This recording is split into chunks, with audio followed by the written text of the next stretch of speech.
Hello and welcome to the Weekly Stuff Podcast with Jonathan Lack and Sean Chapman. We are here to talk about stuff this week on the show. Not E3 2020 continues apace with the Xbox Game Showcase. Did not mean to make that rhyme, but hey, that's how we roll. Yep. We will be talking about Xbox's second Not E3 2020 event where they focused on first-party games. Doing a little other odds and ends. We're going to be talking about Ghost of Tsushima, which neither of us have beaten because it is extraordinarily long. Yes, it is an open-world game. Yes, but we will talk more in depth about it and maybe do some light spoilers here and there. I don't think there's anything major I've played so far that I would call a giant spoiler. Yeah, it's one twist. Yeah, there's not like a huge amount of plot twist. Yeah. It's just not that kind of story that much. So far, I'm still enjoying it. Yeah, I love it. Yeah, it's great. Really good game. I probably have a few more, because I've played more of it, I can say more things I wish were a little different, but, that's not... I hate it now. It's just, I have a more full view of the game, but it is still a definite recommendation. So we'll be talking about all of that. But Sean, let's begin today with something we haven't done in a couple weeks. Yeah. Let's do the Plague Cast. Yes, Playcast time. Playcast 2020 is back. Yes. I mean, it never really left. It's just, we couldn't do every podcast and open with 30 minutes of us just going, man, everything is bad, huh? Yeah. So everything is bad. Yes, everything is still bad. Yeah, so I wanted to ask, so you're a public school teacher. Yes. And this has been in the news a lot because there's a whole lot of wrangling over that going on. Uh-huh. And, what is your district planning on doing? Because I know there's been a lot of flip-flopping. Yes, it's really confusing because so at the beginning of summer break in May, they released the original draft of what they called the restart plan, which is, this is like guidelines that we're going to try to follow probably when we come back. And they released that to everybody and we're like, hey, we want feedback.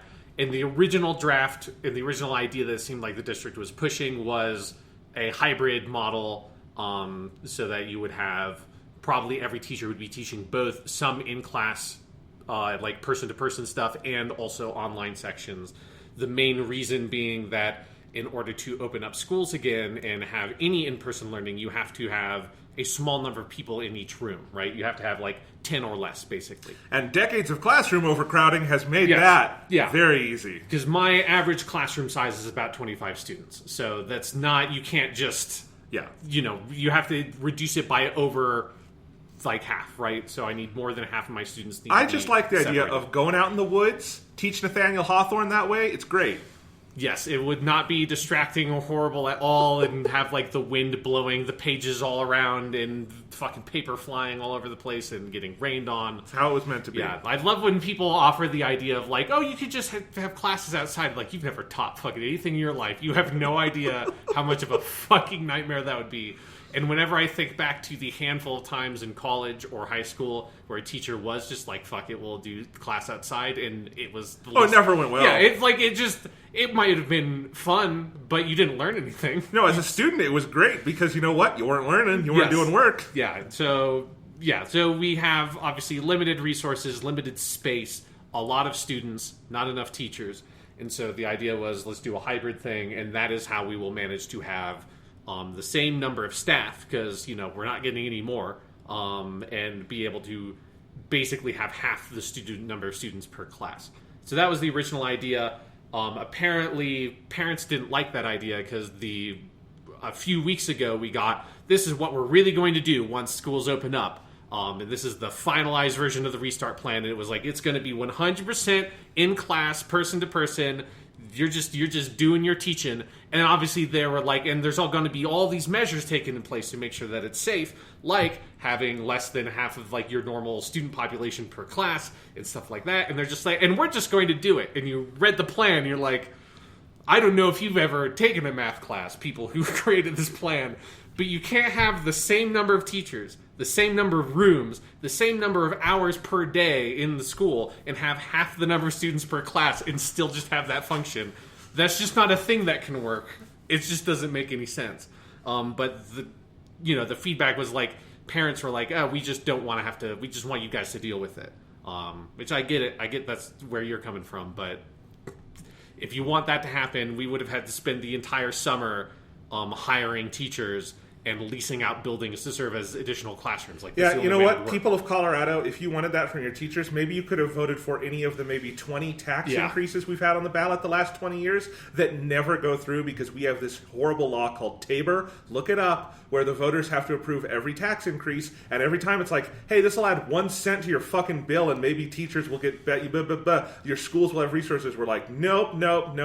Everyone thinks Colorado is this super liberal state, and it is in some ways, but not in, like, actually supporting kids and families. Yeah, so it's rough. Yeah, and, like, Colorado is one of the worst funded public education systems in any of the states in the United States. It's, like, in the bottom 10.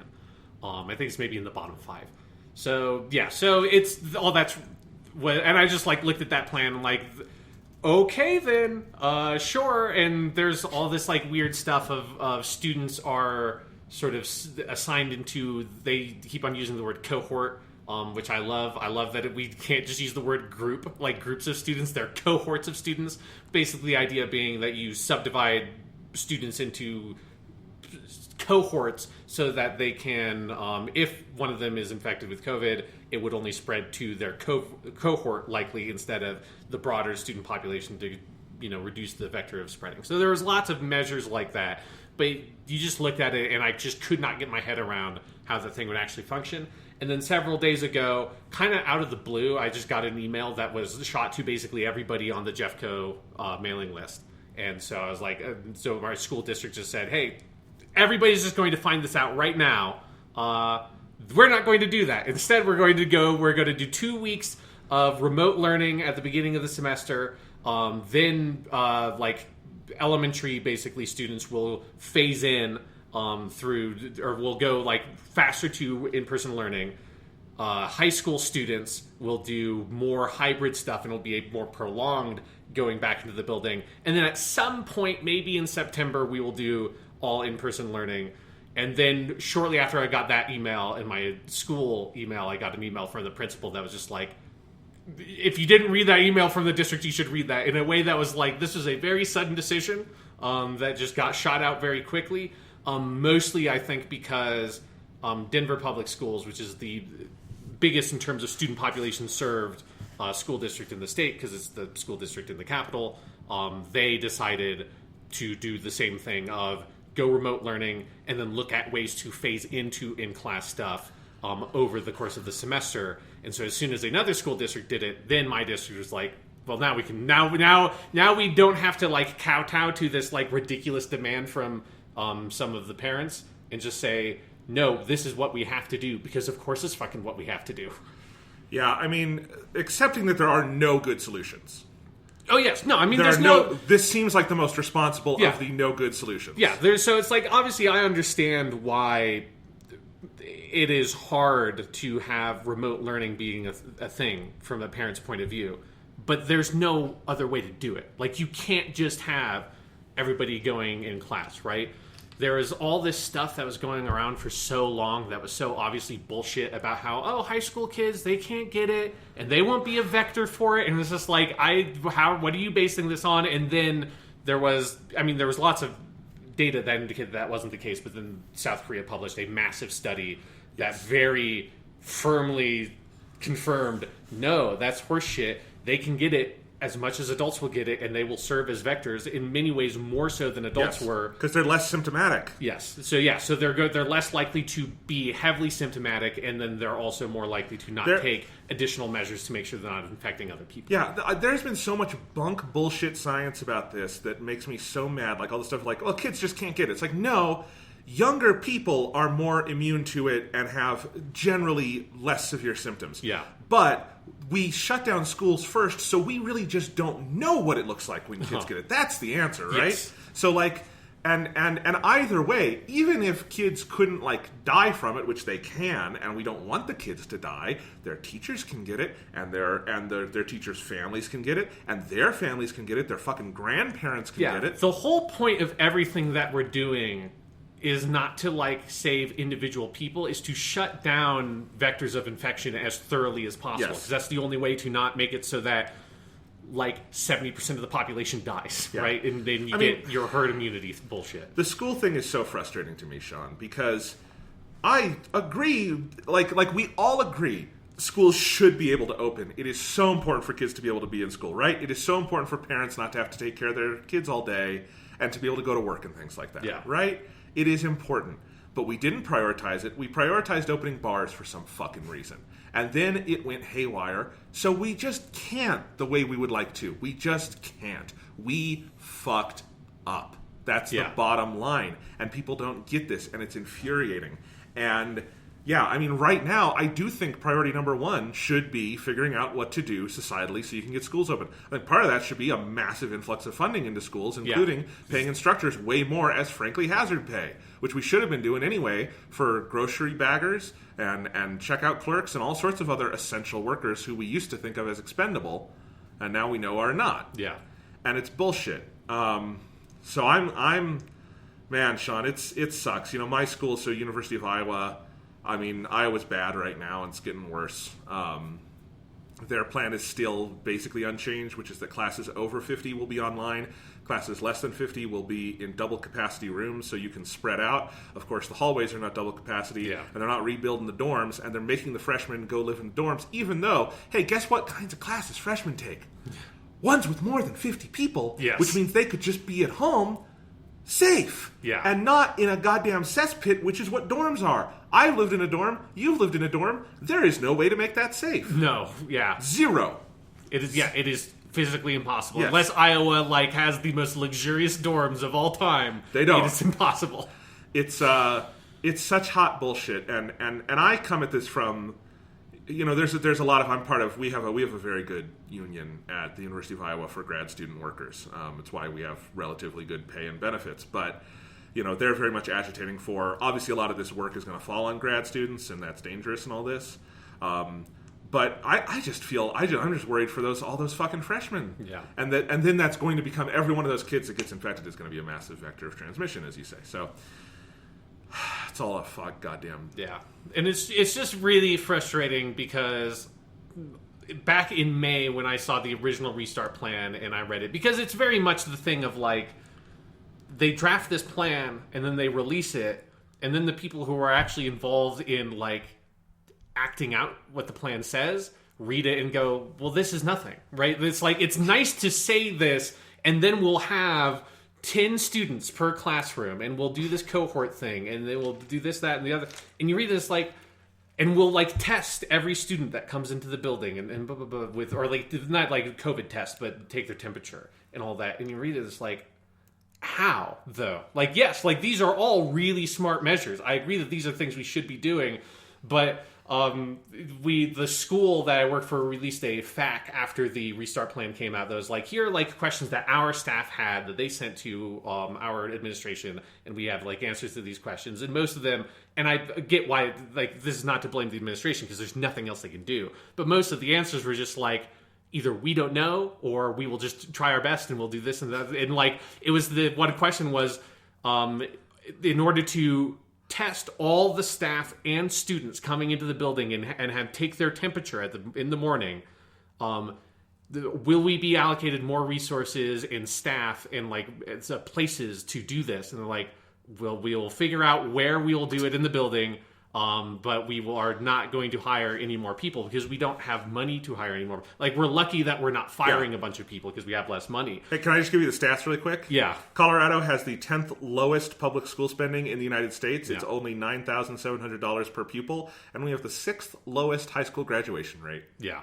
So, just if you want to know what we're working with. Yes. Yeah. So it's bad. And it's just reading that, it's like, well, you can't say we're going to take the temperature of every single person in the building and then also be like, we have one school nurse. It's like, congratulations. You know, at least the staff, they're like, well, you guys will just take your own temperature. You'll write it down on a logbook. I'm like, how is one person going to take the temperature for, or even if like you train like our security people, okay, we have 4 people doing it. There's, you know, how? And it's just like reading that restart plan. And it makes me think too, in May, my original feelings on this were, we should just commit to remote learning because it's the only thing that we can like know that we can do, right? It's like if we had spent the summer really like committing to, we are going to do remote learning at least for the first half, however long. We know when we come back, it's going to be remote learning. And you commit to creating a plan, providing resources to families, devices to students, and that kind of stuff. And like the teachers spend the summer training and doing workshops and all of the energy we spent sort of going like, well, what if we did this, that, and the other thing, and came up with like 6 different contingencies. What if we found a street rat in Agrabah and made him go into a cave and find a genie? Yeah. And then we ask 3 wishes, and if we ask these 3 wishes... Yeah, exactly. Like, all the stuff that we came up with, like, all the other stuff we could do, and instead spend all that money and time and effort on committing to a really effective version of remote learning rather than which, like, we have a better plan that I guess they say that we have a better plan. I haven't actually seen what their revised version of remote learning is yet. Eventually they'll get that out to us. Like, I have to report to work in 2 weeks, so we'll find out. But yeah, so like apparently they have something. But if we had really committed to it, then we could have had some form of control over what we were doing, rather than just being utterly at the whims of all this bullshit that we can't handle. And it's just like, I feel like that was my feelings, and a lot of other teachers I know working at the school were like, I know obviously that's far from ideal for parents and families and stuff like that. But from my point of view, it's like, this is the only way you can possibly do it. Well, because everybody knew we would go to remote learning. You looked at the way that America was handling it in May, and it was like, we're not going to like you fix look at it who's over president. It's easy. We're not going to fix it over the summer. It's like it was clear it was never going to get better, and it's so funny to just be here now and go through this, like, really saying we are going to go in person and believe in like that being the message for a week, and then being like, actually, we really obviously can't do that. Sorry, guys. Sorry. Like, joke. Yeah, no, we're going remote learning. I'm like, great. Of course, this is where we're always going to be. There's so many things. Like, what if you just focused on, okay, all high school students are remote. High school students can take care of themselves. Yeah. Do that. Then, if you wanted to keep the elementary and middle school population in school, you would have those buildings or something like that. Like, exactly. There's all sorts of ways you could be creative about this. And obviously, on the national level, if at any point we had just done a strict, like if right now, strict 4-week national lockdown, true lockdown, everything's shut down. And then funneling resources into testing and tracking. Yeah. Get that up. We come back, national mask mandate. Because mask mandates work. And you know how I know that, Sean? Because a week ago when we recorded this podcast, no one's wearing masks anywhere in fucking Colorado. I am. I don't see people in other stores. Like maybe 1 or 2. I said employees, but not a lot of customers. Not a lot of people outside. We got a mask mandate this week. I had the fucking alert on our phone, like an Amber Alert. And today, everyone I saw everywhere, masks. So this stuff works. You make something a law, hey, guess what? People follow it. Yeah. You know? That's why we don't allow murder. That's why the streets are not filled with blood. Yeah. You know? And like, you just do that, and we could fucking suppress this thing and then figure out. And then you don't start by reopening bars and movie theaters. You start by figuring out, how do we get schools open? How do we increase hospital capacity? This is not... It's like COVID is at once the biggest, logistical struggle of our times, and yet it is not that hard. And like, it's not nearly as hard as we make it. Yeah, because there are lots of countries that have... I mean, you're not just like over it because there's the threat of it coming back, but like countries like South Korea that like... They're fine. Yeah, they're fine. They're fine. Like, and if there's a second wave, they can deal with it, right? Yeah. It's extraordinarily frustrating, and it's frustrating and like darkly hilarious seeing the like... this like thing of people just being like, yeah, we're going to open the movie theaters. We're just like, we're doing it. Christopher Nolan, Tenet is just, and then it's like, and then when the time comes to actually do it, and they keep on saying they're going to do it, it's like, we're going to do it in like 2 months or whatever. And then the time comes, they're like, no. And it's just this like desperate urge for things to want to be normal. So they keep on saying, well, it'll be fine in 2 weeks. It'll be fine in 3 weeks, a month, 2 months. And it just keeps on passing the buck down, and then when the time comes when it's supposed to have been fine, and clearly it's not, they're like, okay, fine, we're not going to release Tenet in the movie theaters. Of course we're not. Yeah. Of course we're not. Yeah, it's insanity. It's like we're living in an Armando Iannucci show, like The Thick of It or Veep, but instead of like petty political scandals, it's a plague. And it's but with that level of even the people in Armando Iannucci shows are mildly competent in some cases. We don't have that. We do not have a Peter Capaldi esque figure running around swearing at everyone, getting shit done. Yeah. If only we did. If only we did. All right. So yeah, the world sucks. Let's see. What other stuff do we have? I mean, I think our main stuff is probably the Japanese game we've been playing the shit out of. Yeah, like all I've been doing is basically playing Ghost of Tsushima and stressing out about what my job's going to look like in 2 weeks. Yeah, me too. So one other thing, though. I just wanted to say this because I actually would love some listener input on this. Okay. I'm going to call this segment Jonathan's Great Laptop Hunt of 2020. Okay, yeah, I know what this is. Because and I talked to you about this off the air. My beloved MacBook Pro 13-inch from 2015 it's not dead, and I'm not even sure it's dying, but it is ready to go to the retirement home. Let's just put it that way. Retirement community. Please. Retirement community, yes. It is. I don't know if it can. If it does, it clearly does not want to be a daily workhorse anymore. You know a little bit of this, Sean, from just the myriad audio fuck-ups you guys don't hear, but I've had to deal with behind the scenes. Yeah. And scares and stuff. Somehow, like, we play Russian roulette with this, and the bullet hasn't fully hit us in a while, but it threatens. Yeah, it's been a long time since we had, like, a major technical malfunction on the podcast. There was the one earlier this year where I had to reassemble, like, half an hour of audio where I re-recorded my part. You remember that? Yes. Which was very surreal to listen back to, having been a part of the actual conversation. But part of it is that, I think one sign of your laptop, starting to give up the ghost is when the battery starts performing less well, right? Yeah. And Sean, let me tell you the ultimate sign of this for me recently, where I was like, I should probably start thinking about the next step, was when we watched War in the Pocket for our mobile suit, or for our Weekly Suit Gundam podcast. Anchor.fm/Weekly Suit Gundam. Go listen. But we watched War in the Pocket, and I watched it, my movie cut of it, which is like 2 hours, 10 minutes. I was going to watch all in one sitting. So my laptop fully charged. I take it away from the charger because I'm used to, with my laptop, for watching a movie or something, I don't need my charger, right? Yeah. And I put it on, I had it on the table next to my TV, plug in the HDMI, I'm watching the movie, and about half an hour from the end it says, you've got 5% battery remaining. And all it was doing was playing the movie over HDMI, not powering the screen. Yeah. Just HDMI. And that was the moment where I'm like, damn it, I really have to start thinking about this, don't I? Yeah, when, like, the Nintendo Switch or the PS Vita is looking at your laptop and is like, dude, like, really? Come on. You know your battery life is in a bad place. Like, literally, Sean, if I open my battery icon, there's a thing that says, service recommended, and a big warning sign. Yeah. So, and again, it's 5 years old. That's a totally respectable life for a laptop. And it still works, like, generally fine. I can get most things done. It's just I've noticed it being sluggish in a lot of areas. I've had some frustrations with Mac. Generally I love Mac OS, but they've also done some frustrating things in the last year, like cutting off all 32-bit app support, which really fucked with our entire workflow for a while. Mm-hmm. And just things like that. So, but I have been thinking about, okay, I'm not buying a new laptop tomorrow, but I do want to be ready in case, because there's a definite chance this thing just dies one day. And if it does, and I would like to not do that, so I'm trying to think ahead, right? Yeah. Put some money aside. And one thing I'm thinking about is finally maybe making the switch over to Windows, because last time I tried that was 2014. Windows laptops were not very good in 2014. They've gotten a lot better, I know, and I know just because I've, like, people like you have used some of them, and I've seen them, and I know Windows 10 has gotten better too. I've been impressed when I've seen it, because last time I used Windows 10 was when it was like new. Right. And they've definitely made it better. So anyway, and I would like to be able to play some games. I don't want to become a PC gamer, but I would like to be able to play. Because you hate them more than anything, as was clear when we talked about Percent for the Golden. Oh, absolutely. The greatest bane of your existence. Bunch of fucking snobs. But I need your help now. No.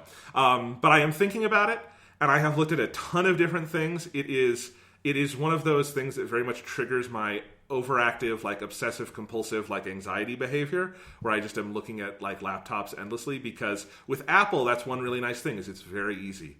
Do you want this one, or this one with this much, or this much storage? That's it. And that's constricting in a lot of ways that frustrate me, but it's also liberating in that I don't have to think for myself. Yeah, right? It takes the choice out of your hands. Which is why you recommend Apple to, like, your grandma or something, Yeah, right? You don't have to think about it. You just plop down some money and you get a thing. Yeah, but I have been thinking more about maybe finally making the switch to Windows. There's so many cool laptops out there that were not there 5 years ago. So I am in the middle of that search. If anyone has any recommendations or thoughts, like people who actually use Windows more than I do, I only get to interface with it at work or with friends or something. Let me know. I'm looking at some gaming laptops. I'm looking at some productivity machines that have gaming, like, adjacency to them. And, you know, gaming laptops are much better than they were 5 years ago. You can actually get things that are like Ultrabooks with a good graphics card in it. Yeah. And that's probably the kind of thing I want. I like thin and light. I like good battery life. I would like to be able to... I don't need a rig that can do 120 FPS. I just would like to be able to play games once in a while when I want to. Yeah. Like, right, like I'm actually borrowing... My brother has a laptop that's very much like yours, Sean. And I've been borrowing it just to try some things out on it and see if I would be okay with it. And, you know, every once in a while, Xbox has exclusive PC games. Like right now, they've got Gears Tactics, the Gears of War Tactics game. Surprisingly, really fucking good. Yeah, I've heard good things about it. And I've played a little bit of that on his laptop, and I'm like, I'd love something that could play something like this, you know, because that's also a genre way better with keyboard and mouse. Oh, yeah. Right? Yeah. And so, you know, that's the kind of thing I'm looking at. I'm looking right now, one of my top contenders is the Asus ROG Zephyrus G14, which is new. It's one of those new AMD chips, so it's got really good battery life. It's got a good graphics card in it, but it is still kind of like a thin and light Ultrabook. You know, I'd like something that could be quiet when I'm just in class or something. And I know some laptops with more power are just always loud, and that's annoying. I don't care if it gets loud when you're gaming. That's inevitable. I don't know what doesn't. In the PC space at least. So those are kind of things I'm thinking about. That's my hunt, Sean. It is very, very overwhelming when you're looking at Windows machines because there are fucking billions of these goddamn things. Oh yeah, yeah. It is. It's the thing that when you talked to me about it last week off the air, it's the thing that like it is overwhelming because you have like an infinite number of choice, but because you have an infinite number of choice, that means you can get basically exactly what you want. Yeah. Right. Like so, like for my laptop, like one thing that I knew I needed was a disk drive. It's just like I have to have something that I own that can play a CD. It's just a fucking requirement. And like not because you listen to a bunch of CDs, it's work and education. Yes, stuff. Yeah, that is like you get. You know, education is very far behind. Like I'm very glad I don't like require a floppy drive because I would not be surprised if like 5 years ago you were just getting handed floppy disks and it's like here's your lesson plan that you want to do for this like special thing the district wants us to do. It's like and here's your floppy. It's like great, awesome. I remember loving to see my dad have like a little fucking like red case that he put his floppy drive in when I was like 6. You joke, but that's what we had in our middle school, Sean. That's what we played games on was fucking old Oregon Trail floppy disks. Yeah. Remember that? So I needed like a CD drive. I wanted to make sure I had like an HDMI port, a certain number of USB drives, and then like expandable storage. It's just like I had like a certain number of requirements I had, and like a MacBook wouldn't have fulfilled those requirements. And then also like I prefer PC just generally speaking.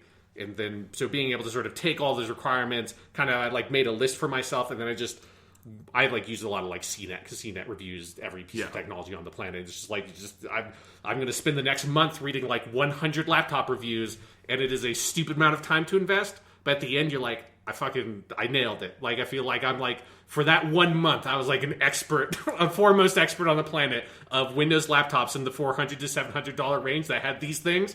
You ask me about it, and I can tell you everything about them. Because I got mine like in 2015 also. Yeah. So that's why, like I said, that Asus one I was looking at seems good. You have an Acer. My brother has an Acer. I like those machines. They have one now called the Predator Helios 300 that's usually around $1,000 that has really, really good performance. It's a little thicker and heavier than I would like. It's about your size, but it also seems like it would be really good. And I have a nice iPad that I do a lot of my work on now, so I don't need it to be as portable as my current MacBook. Like, if I could have my way, I would love something in this exact form factor of my MacBook that could do all this performance stuff, but that does not exist. So, but that Asus one I was looking at is relatively close. So I'm thinking about it. I don't know if I will commit to that entirely because I've been on Macs so goddamn long. It is difficult to disentangle.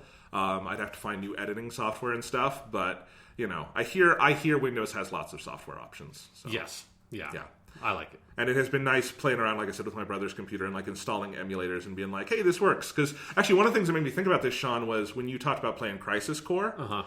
Not that I would buy a PC just to play Crisis Core, but it was one of those things of like thinking about what I can and can't do. Because the PSP emulator basically does not work on modern Macs. It works within the software OpenEMU, which is this very cool software on Mac that you should have if you have a Mac that is... it's almost like the iTunes for game emulators. You open it up and it's got like cores for everything. Super NES, NES, all the Game Boys, all everything up to PS1 basically. They recently added PSP in there, and it is that core, even though that software doesn't really work as a whole on Mac anymore. And I looked, and I can play Crisis Core in there, but guess what that software can't do, Sean? What? It can't boost resolution. So it's just Crisis Core at like the original 140p. Yes, yeah, it's like you're just playing a PSP game blown up to the screen of your laptop. Or I mean, when I played Crisis Core, I hooked my laptop through HDMI to my TV, so I had on a big 4K display. I don't even remember how I cranked up the internal resolution because this PSP game is it runs fucking fine whatever I do to it. So yeah, it's very overwhelming, especially for someone who has not looked at Windows in a while. But yeah, it's an interesting journey. So this is my great laptop hunt, and maybe there'll be something new later this year for me for recording this here podcast. Yeah, and maybe not, because I'll just say also it's I love Mac OS, but Mac hardware has been so up and down the last few years. If I could buy this Mac again, but with 2020 internals, I would. But they don't make these anymore. The Macs only have USB-C. They have nothing else. Yeah. They now have that stupid touch bar at the top instead of buttons.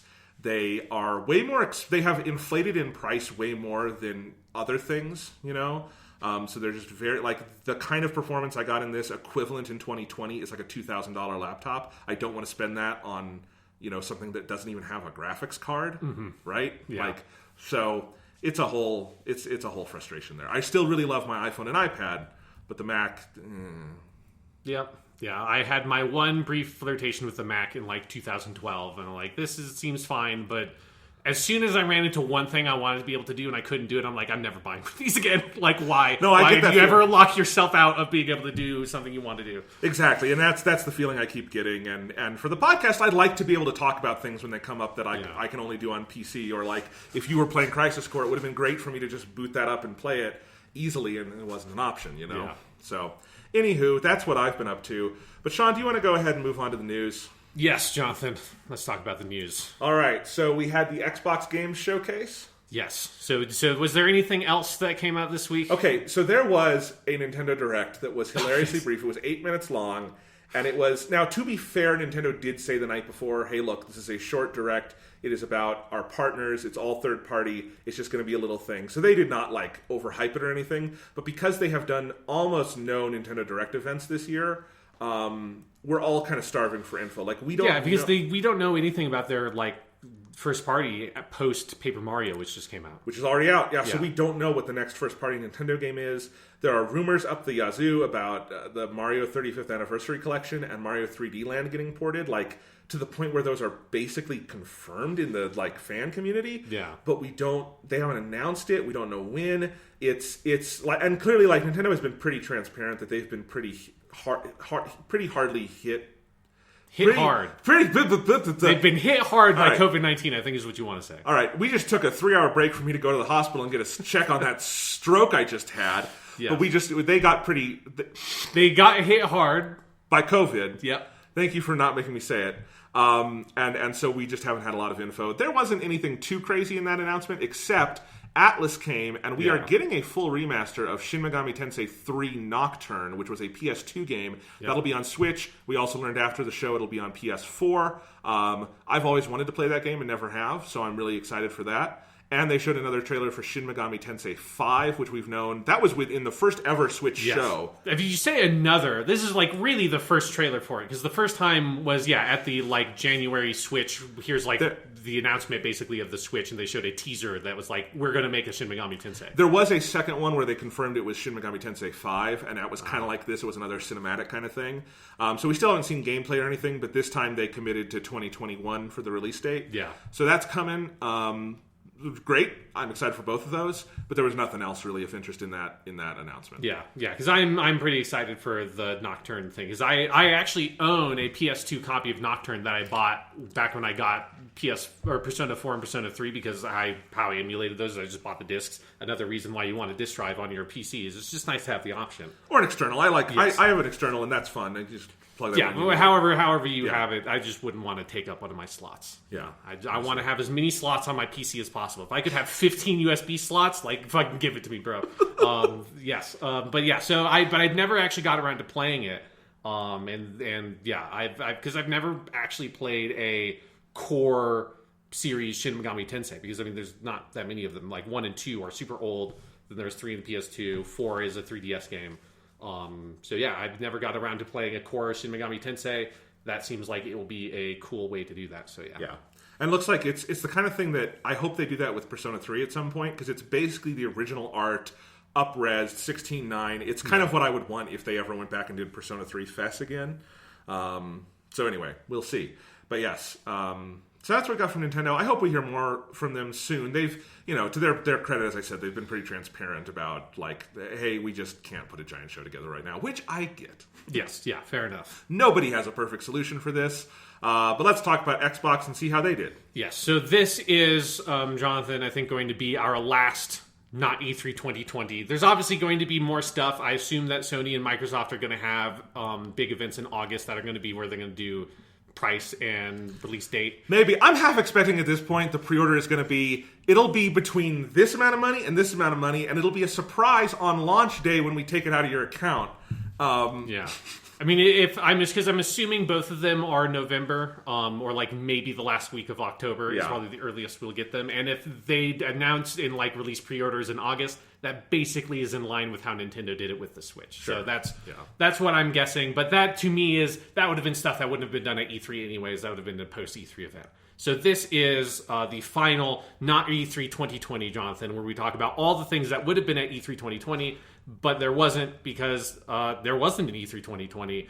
And yes, this is the follow-up from the event from the first week of May.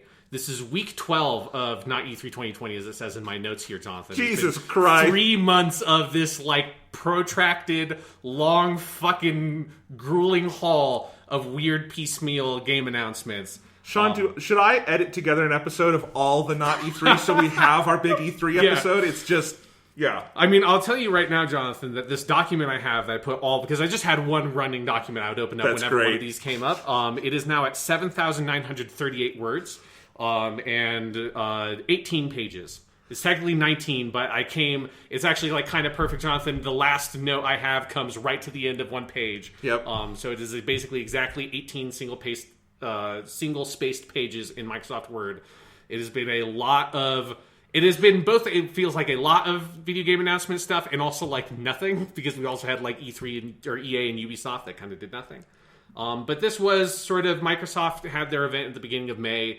That was the sort of set off the tone, I think, of not E3 2020, which was a lot of promises. And then you see the event, it's like, I mean, it was fine, but it was not quite what you wanted. That was every single show. Yes, that was every single show. Some of them, like EA, in a more severe way, it was like, this is just, you showed us nothing. Some, like Sony, it's like, you had some good stuff, but not as much as we would have wanted.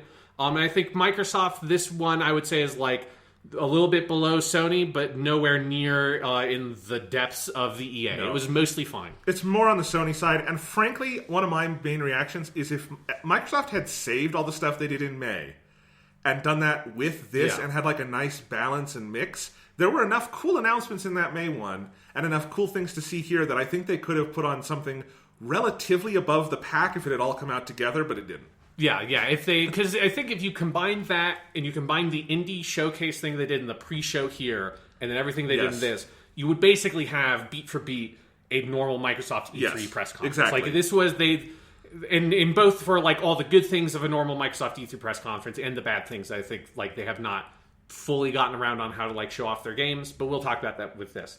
So they actually had a pretty like packed pre-show. So we'll start with talking about that. They were kind of organized through Jeff Keighley's Summer Games Fest 2020, whatever he called that thing.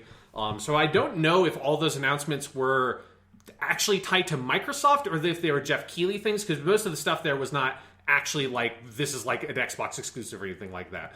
They had a big indie showcase that seemed to be mostly stuff we already knew about. I did make a note here that because I think the reason I made this note is because I thought that Yakuza Like a Dragon would show up here, but it didn't. But Yakuza Like a Dragon did announce, or Sega announced about that game a few days ago, that they're going to have an English dub for Yakuza Like a Dragon, similar to what they did with Judgment. They'll have George Takei as part of the cast, and that there will be an enhanced PS5 version of the game, but that will be coming out after the game's launch in the West. So I thought that maybe that trailer would show up here as well, but it didn't. But little bit of extra news about Yakuza around this. And it seems like the release date of that game, because Xbox accidentally had it up for a little bit, they said November 13th. That sounds like that's probably it. Yeah, and that sounds like that's maybe the console release date, or it'd be very close to it. Yeah, because it is going to be on Series X, just not PS5. Yeah, well, so it's not going to be an enhanced version on PS5, and I don't know if they've actually detailed. I'm curious to know what like the enhancements are. Is the Series X version the same as the enhanced version that will come to PS5? I don't know. Who knows? Yeah. Yeah.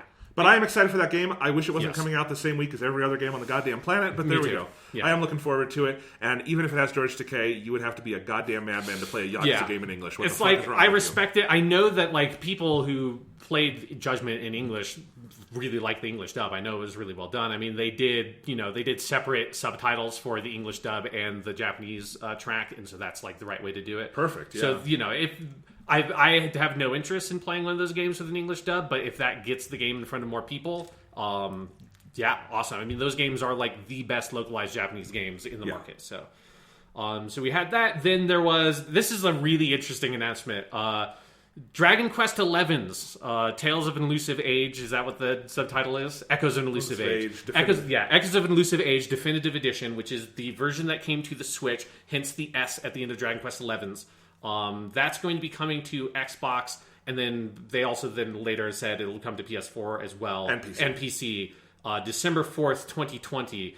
What's weird about this announcement is that is a port of the Switch version. So the game originally came out on PS4 in Japan. Then it came out over here, and the version over here had some slight modifications. I only say that because I played the Japanese version. So the only version of Dragon Quest XI I have firsthand experience with is the oldest version. Yeah, the one that didn't have sprinting in it, but had the better looking menus. I will die on that hill. They just kept the fucking Dragon Quest menus because they're just Dragon Quest menus. So then when they brought it over here, they made some additional enhancements to it. But then when they ported it to the Switch, but there was also 3DS version. Dragon Quest XI is a confusing So should I do it? Yes, you should do that part as well. Okay. Yeah. So Dragon Quest XI launched in Japan in 2016 on the 3DS and PS4 same day. They were the same dialogue, cutscenes, all of that, battle system, all of that. Different graphics on the 3DS, obviously. The 3DS also had an optional 2D mode. Yes. The 11S version combined everything. So you had everything from the PS4 version, all the 3DS content, so you could play in 2D again. It also added all these like time travel quests that I think might have been in the 3DS version, which are all in 2D mode. It added some new campaign scenario stuff that happens at the midway point between Act 1 and Act 2. It added Japanese voice acting for the first time in any Dragon Quest game. Symphonic soundtrack. Basically like a Persona 4 Golden, Persona 5 Royal kind of overhaul of the game. But for Nintendo Switch, kind of like how Persona 4 Golden was for the Vita. Yeah. But now it is coming to everything. Yes, but so when they ported it to the Switch, obviously they had to make some visual compromises to get it around that platform. Those visual compromises will remain in the port to the PS4 and the PC. So you're not getting... I mean, it's going to look better than the Switch version because it'll be a higher resolution and a higher frame rate, but it will not... They're not putting back in the different visual things like draw distance, texture detail, that kind of stuff that was reduced for the Switch version. So, because from what I understand, they had to do a lot of work to get it to run on the Switch, so it's like a fairly different version of the game in the first place. So it's not like we just took the content, we put it in the Switch version, and just threw it into the PS4 version. So if you buy Dragon Quest XI's, because also you'll have to buy it, if you already own it, you're not getting like a free upgrade or anything like that. Same as Persona 5 Royal. Yeah. So if you buy Dragon Quest XI's, you're going to get all the extra content, but you're not going to get the best looking version of the game. And it's fucking weird. It's weird. I would say it's worth it because, I mean, the Switch version still looks gorgeous. It's remarkable how close to the original it actually looks. And I wouldn't be surprised if giving it a resolution boost and, like, it running on very powerful hardware like an Xbox One X that can handle a lot of that stuff very easily makes it relatively close, but we'll see. I mean, there are like screenshots are out of the PS4 and the PC version, and it's like it looks fine. But one of the things I liked about the PS4 version is how crisp the detail was, and that crispness is not there in this port. Well, that's interesting. It will also be on Game Pass for both console and PC. So, God, if you've got a PC, $5 a month for one of the best and longest games ever made.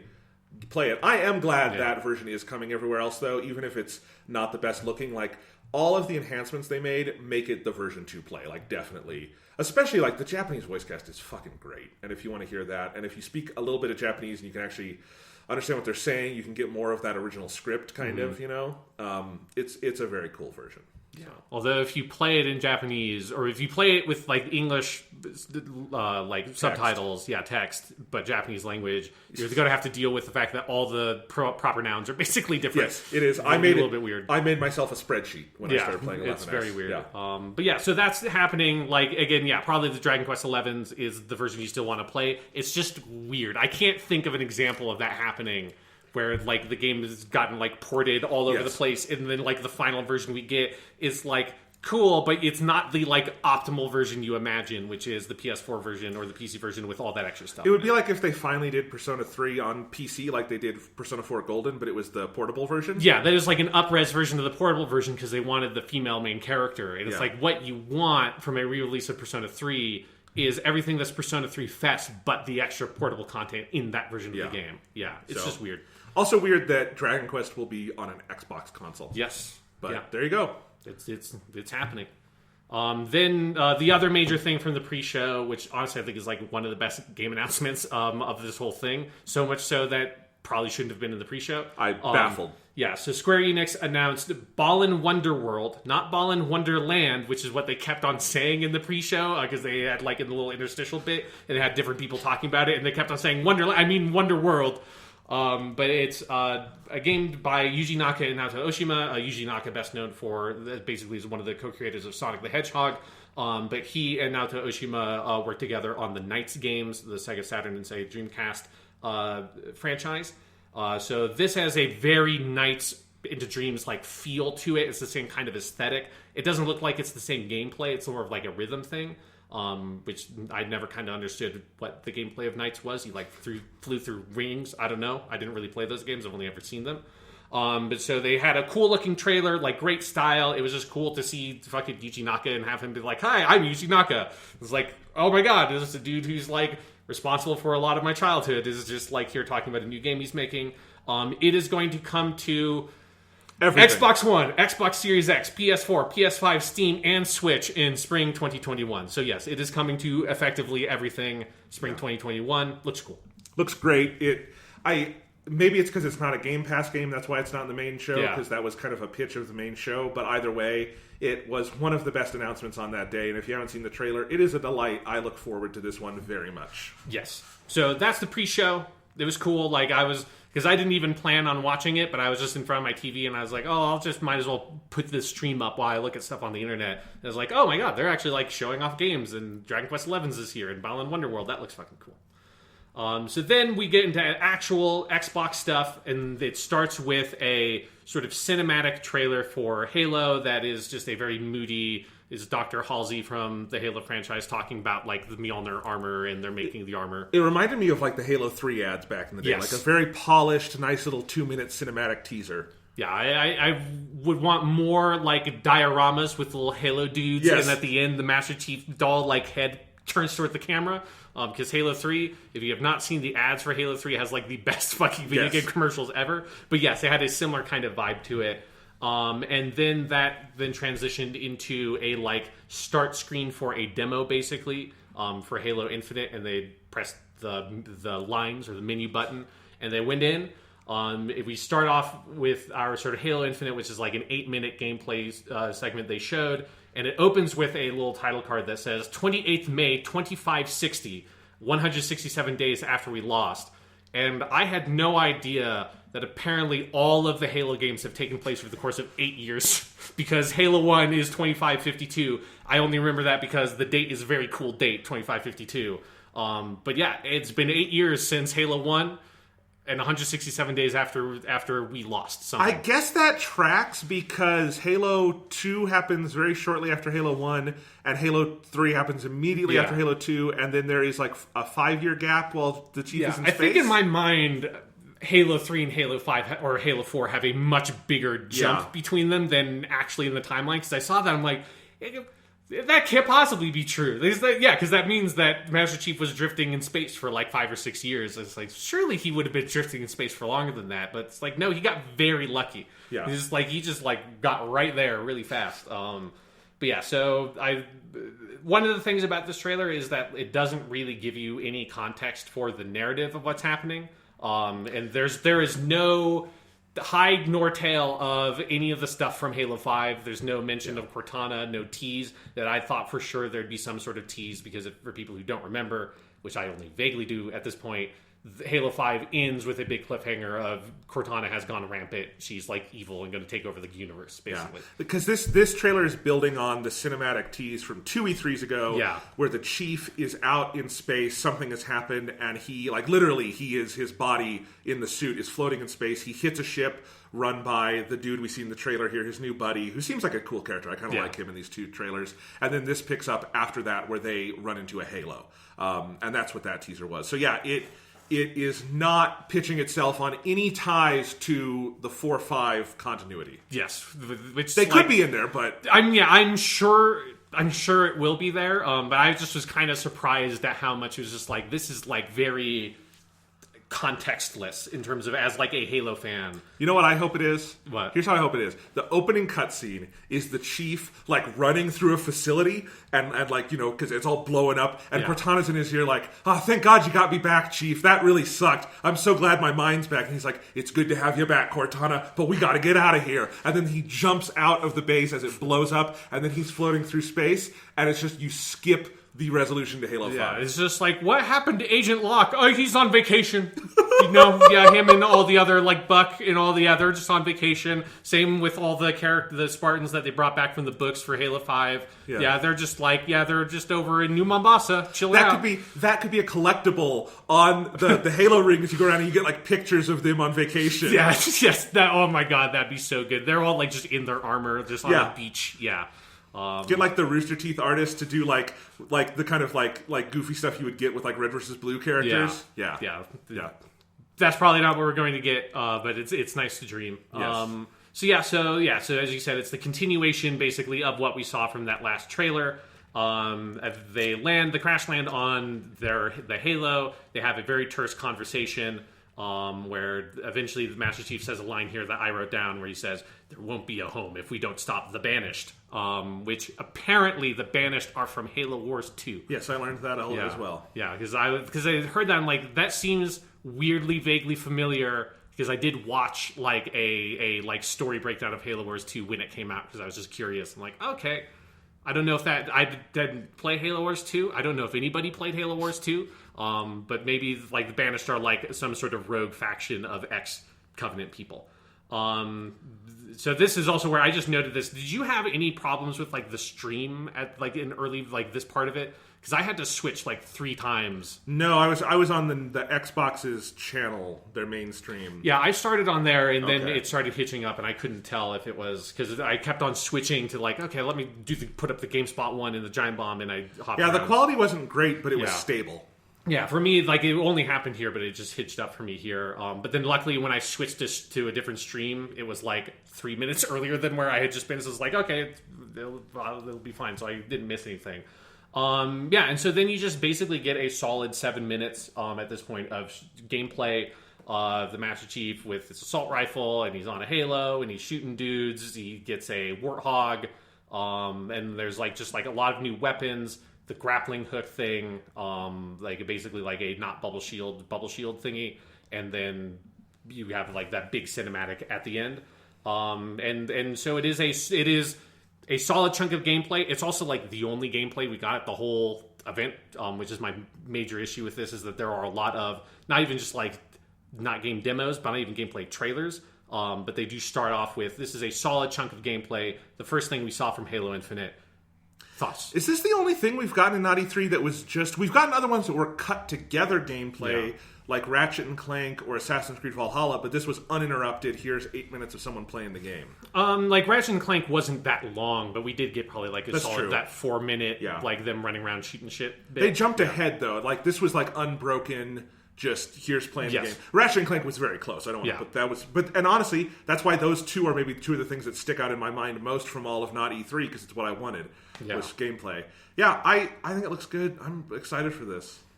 I'm like kind of mixed on it. Like some of it looks. I think it's a bad demo for the game because I don't think it pitches the game in any specific way. Because the main thing it does. So obviously everyone's been speculating forever, and they've kind of like given hints about this. This is some sort of open world Halo, whatever that means. Yeah. That doesn't necessarily mean it's like Ubisoft style open world, but like a bigger, more open Halo. The name Halo Infinite sort of implies that. There's one moment in the demo where the dude playing the demo like opens up a map and sets a waypoint, and that's like, oh, okay, it is some sort of open world Halo. Vaguely speaking, but that's the only hint of that you get in the whole demo, and I think that's a mistake because I don't think outside of that it just looks like fine. Like it looks like this is a fine looking Halo. He's doing some Halo stuff, but I don't feel like it pitches a top level. This is what makes this Halo Infinite, not Halo 6. I agree, and I wish we would have gotten like this 7 or 8 minutes of footage because I thought it showed off just the general minute to minute gameplay fine. But I would have liked at the end the cut together for 2 or 3 minutes, like that Assassin's Creed Valhalla trailer of like, you can do this and you can do this, and have like a person from 343 talking and saying this is what we are doing with this game. Yeah, because we still don't know. Like, okay, I think we can safely put aside the concerns that this is a Destiny clone. That's not what this is. Yeah, there's no numbers popping off of dudes. No. Yeah, it's not Destiny. Okay, because we were both assuming that for a while. Yeah. Okay, it's not Halo Destiny. My assumption, based on what 343 has said, although they've been weirdly cagey, is that it is. I think this is probably the big bulk chunk middle of the game. I think it's probably like a Naughty Dog campaign in recent years, where like this is like the Seattle or Africa segment, but it's much bigger, than those are, and longer and a bigger chunk of the game. Which I think is fine if you have to do a couple of levels at the beginning to establish things, and then he gets on the Halo, and it's just like a big Halo world to explore, because that is what I think that's a great idea to do a nice, like, I don't want a Ubisoft open world Halo game. No. I don't want any more Ubisoft open world games ever. But I could use a little less of it in my Ghost of Tsushima. We'll talk about that later. But like, if it were, basically like level 2 of the original Halo, only much more to explore, many more things to do, really pull on something that has always been core to Halo, which is a little bit of light exploration and nice big worlds with lots of different kind of paths and sandbox kind of like things. Multiple objectives to approach in different ways. I think that sounds great, and I thought it looked like it played really well. It looked like it had a lot of the things I liked from Halo 5 without some of the stuff I didn't like in Halo 5. I liked the look of the game. We can get into the controversy if you want, but I sure like the art style. It's a lot better than Halo 4 or 5 to me. It looks properly like Halo. But yeah, God, everyone has been pitching their games so badly this year that I just don't know. Maybe it is just so ridiculously hard to put together good, comprehensive video game trailers this year that it's not possible. But man, Halo Infinite was announced in what, 2017? Earlier? Yeah, maybe. Yeah, I think that's right. Yeah, because that's 2 years after Halo 5. Yeah, and we kind of know what it is, but we don't. And it's it's coming out in 3 months. Like we're 100 days away. Just show it, please. Yeah. I'm honestly like a little bit nervous about it in a like vaguely Mass Effect Andromeda type way. Yeah. Just because we know that it has had significant developmental issues. Like we know the game was internally rebooted at least once, right? We know that I did not know that. Yeah, it used to be they were making a Halo 6. And then a lot of major people at 343 left, and they hired new people, and then it's now Halo Infinite. So I feel like that, combined with what I think is like a rough, like limited, demo that we got that just feels like really cagey, right? Like nothing about this feels like a confident demonstration of Halo Infinite. It's like we got a thing put together, but it doesn't feel like we're like throwing down the gauntlet. This is our next Halo game. Yeah. Look at like how confident we are in showing it off. It doesn't give that impression. And how like limited the interviews around this have been and like additional information around it have been. And then all that combined with the fact that it's going to have to get pushed or forced to be a Series X launch game. right? Like, all those factors around it make me a little bit concerned about the game. Yeah. No, I get it, and I want nothing more than Halo to be good. Yes. I love Halo. I am excited to try this. Halo 5 is the most disappointed I've maybe been in any media product ever because it was just such... The core multiplayer is good. The campaign was terrible, amateurish bullshit. And it's just... I would love for them to have... And this feels like 343... This feels more like what I would have wanted out of 343 the whole time, if it's kind of what we think it is, which is sort of nice, get the basics, and then expand Halo instead of trying to kind of like rethink it as a Call of Duty clone, which is what Halo 4 multiplayer was, or I don't even know what no one knows what Halo 5 was because it was not finished and it just kind of went out the door. Yeah. And it was technically polished and not polished in any other way. And it's been a weird time for Halo. They've had a lot of time to work on this one. There was that internal reboot, as you say. They are... One thing that everyone is on message about, though, in those 343 interviews is calling this the soft reboot, which is like... But that's fine. I get that. And Halo 5 was so bad, I don't even mind if they just fucking ignore the story, because Halo 5 was such colossal horse shit. But, like, I do wonder how they're going to deal with it. I do wonder... Yeah, like, I just am not convinced that, like, they can get me back on board, right? Like, it's because it's one thing to be like, oh, we can just ignore the bad shit they did in Halo 5 and, like, how they kind of just sunk the story. But then, like, how do you get a Halo fan, like, reinvested past that point? I think is, like, a hard thing to do. And like, the thing with the Brute at the end of this just felt like you're not pitching anything about the story. Like, you're just having this character that we don't know say stuff with, like, weird sci-fi Halo proper nouns in it and growl at the camera for, like, a minute. And that, like, I think generally the game looks fine. I think the people, like...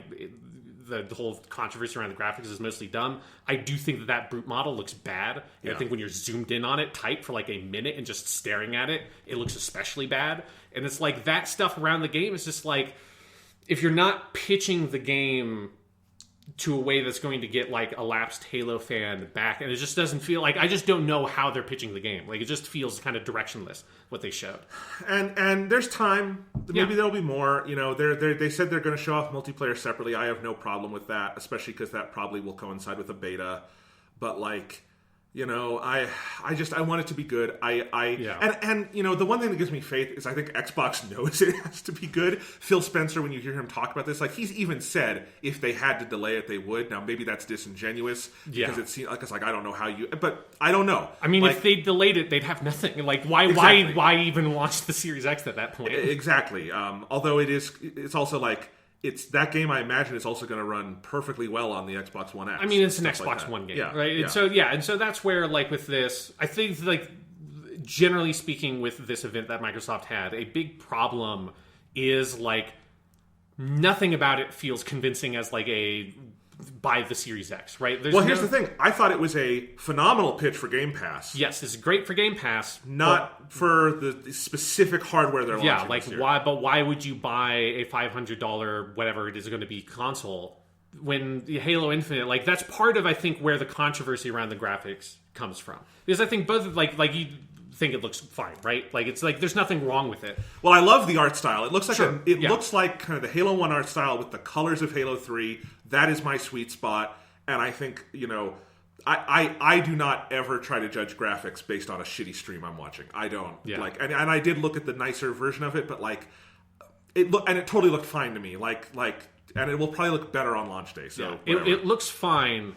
The problem is that it's like, it looks fine for an Xbox One game. Sure. It does not, like, when you put it up next to what we've seen of, like, next-gen games, so like the Ratchet & Clank footage or the Horizon 2 footage or like the brief glimpse we got of Spider-Man, like, it's just not on that level, right? It looks like an Xbox One game. Because it's been in development for Xbox. It's an Xbox One game. The intention, that's what it is. You know, when they started this, the intention was never this was going to be the next console launch game. This was always going to be an Xbox One game. And I want people to understand that. It will run better on Series X. If you have nice PC hardware, I'm sure it'll run great. But, like, this is not the...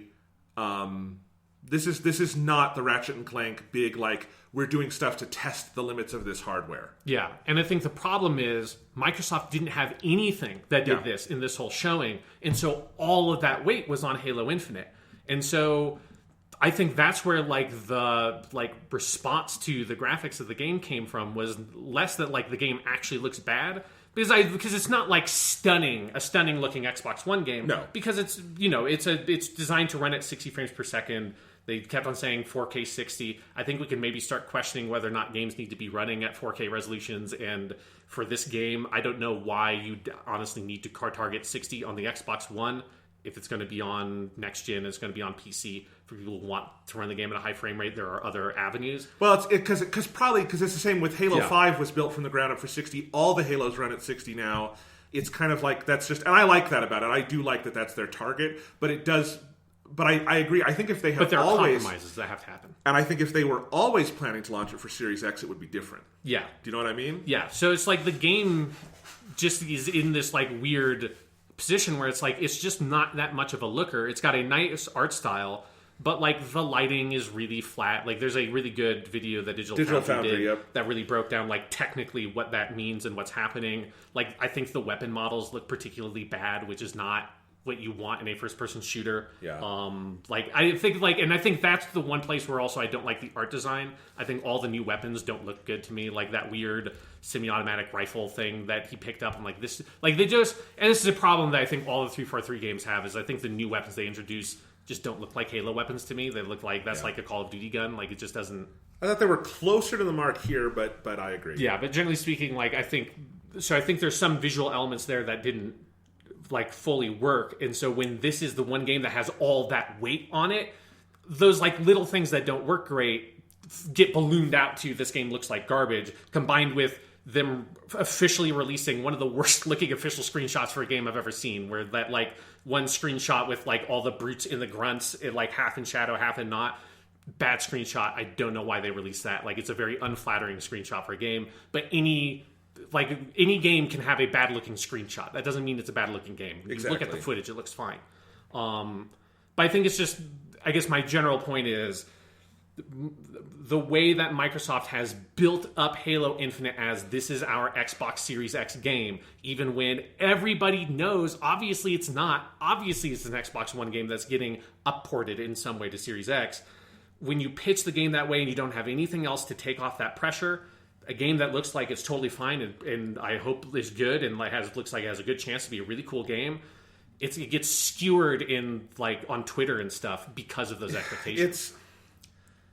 I'm always rooting for Xbox. I started my serious console gaming on an Xbox 360. Me too. I prefer playing on my Xbox One over my PS4, even though I will be the first to admit PS4 has much more interesting exclusives, right? But this show did not really do anything to change my overall trajectory opinion of Xbox, which is I think they are doing great innovations in the space for all sorts of user services things. I think Game Pass is awesome and only getting better, which is great because these kind of things can often peter out. And I think they are clearly making good, solid inroads with the studios they have bought to future dividends. But all those future dividends are not here yet. Yeah. And we knew that. When they announced all the studios they bought, they weren't going to be able to make giant games in 2-3 years. And that's okay. But it's part of the problem of launching a new system right now. Yeah, it doesn't make their pitch for the Series X better, knowing that, of course it's going to be this way. It's because I came in with, these expectations that I knew were unreasonable, but it's Microsoft has had, the main thing Microsoft has had to do for, 5 years now, at every single E3 conference they've had, I swear I have this note on every single podcast we've done around E3, is Microsoft feels like they're teed up that they need to nail it with the games, and they keep on talking like a big game about their studios and what they're doing heading into one of these shows, and then you come out of it and it's but you really didn't show much of anything. Most of what you showed was third-party stuff, and it's it is just frustrating, right? Because this whole generation, their whole Xbox One generation, has basically been more or less a flop in terms of first party. They've had a small handful. They've got the Ori games, Gears of War, and Forza. A lot of smaller stuff, sure. like Cuphead, the Ori games, and a lot of little experiments that have launched on Xbox and then kind of gone elsewhere. That's been really special, but yeah, I mean, I agree. But you compare it to the output of Nintendo and Sony over this past generation, it's nothing, right? It's just such a small thing that they've done compared to the dozens of great games you could get on the Wii U/Switch or PS4.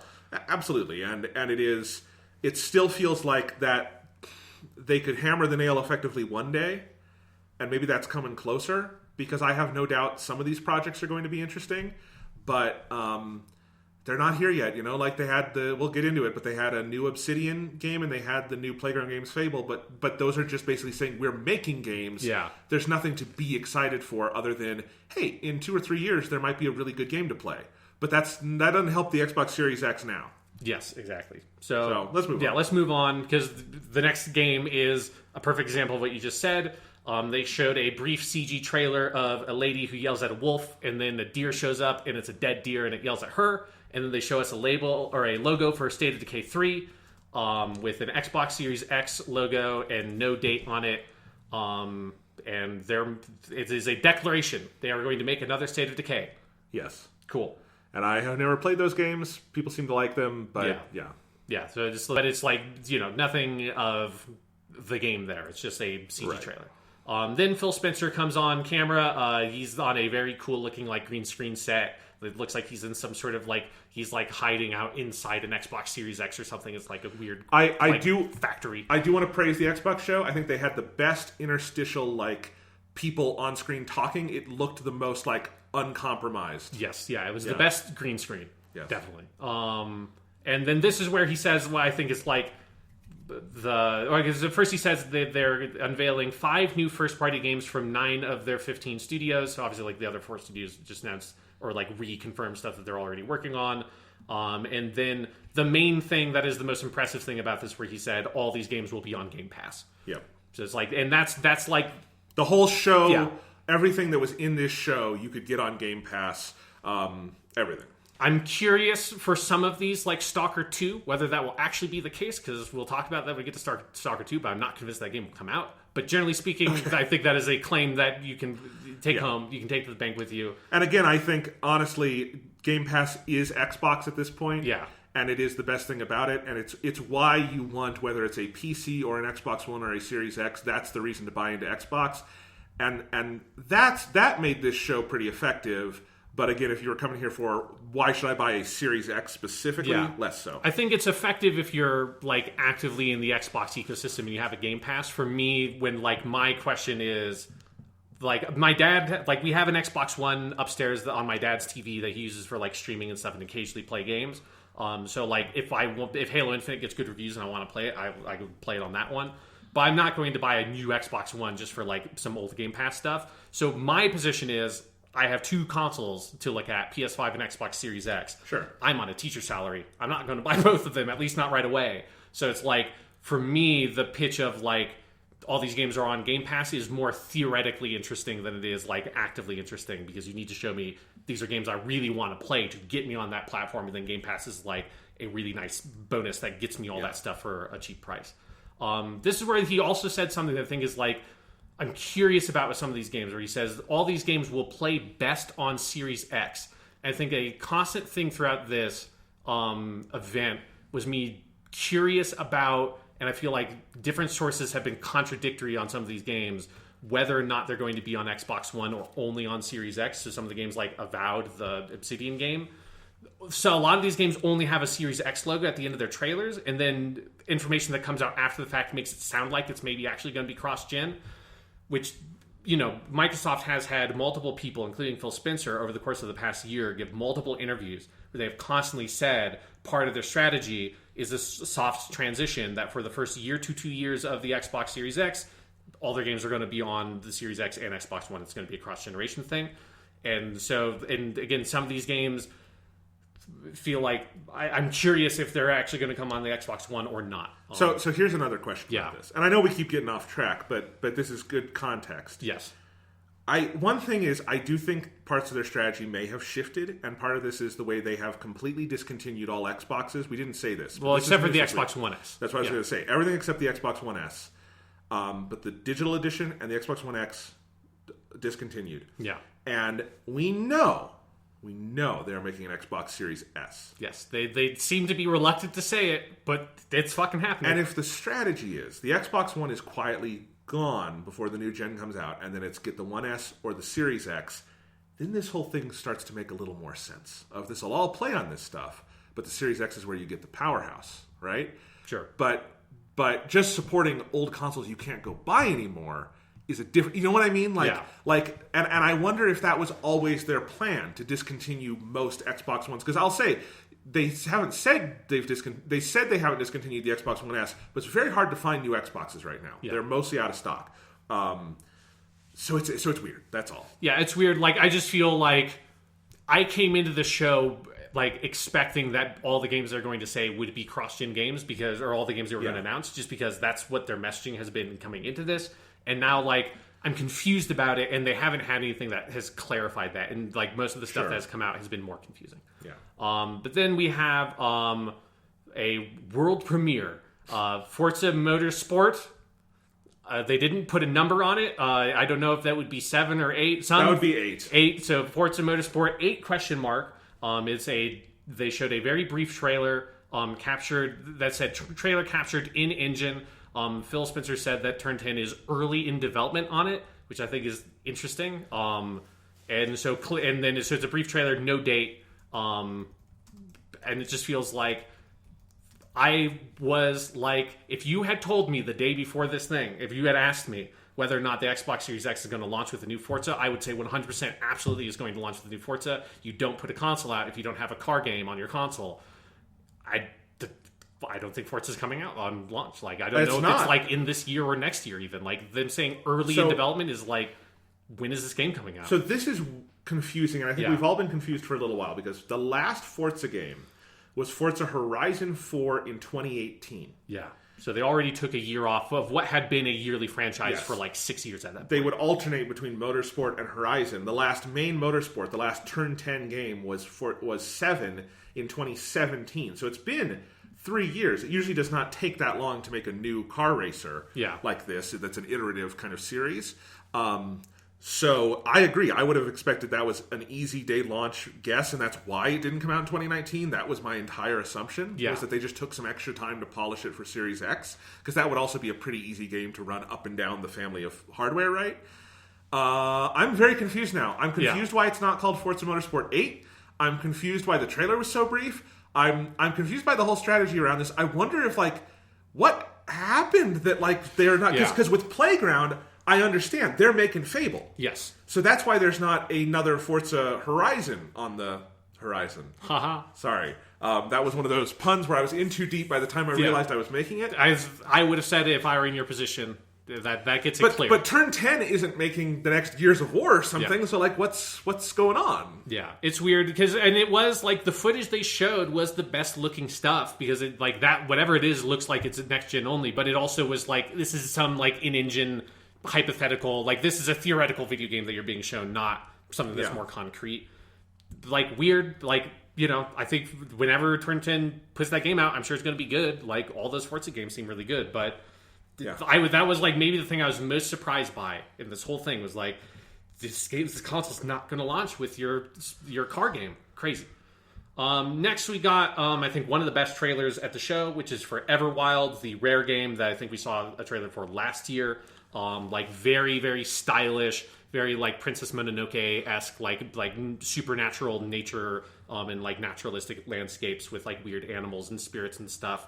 Looks great. Yeah, great trailer, great music. I'm glad between this and Sea of Thieves, Rare kind of has their mojo back, and are making real games, and games that people like. I have never touched Sea of Thieves, but people at this point seem to really like it.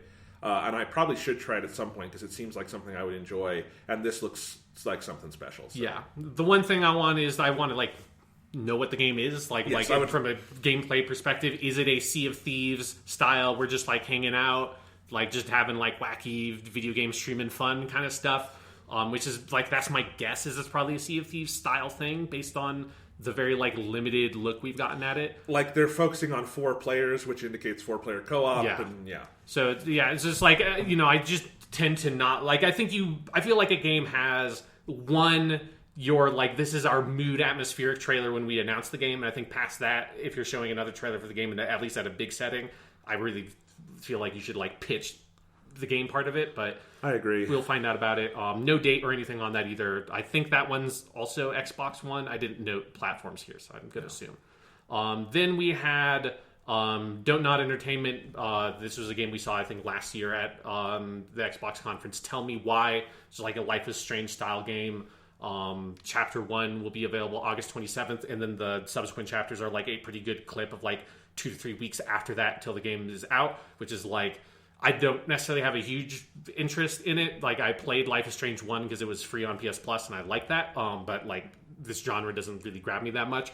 But the one thing that has always been to me like a big black mark on this genre is the like 3 to 4 month release window between like episode 1 and then half a year later you play episode 2. Like, that just seems like a bad model. So then sticking with the chapter thing by having this tight release cadence, that seems cool. So I suspect if you're someone who really likes Life is Strange, I know that like Life is Strange 2 did not sell well, but the people who played it fucking love it. So if you like Don't Nod games, this looks cool.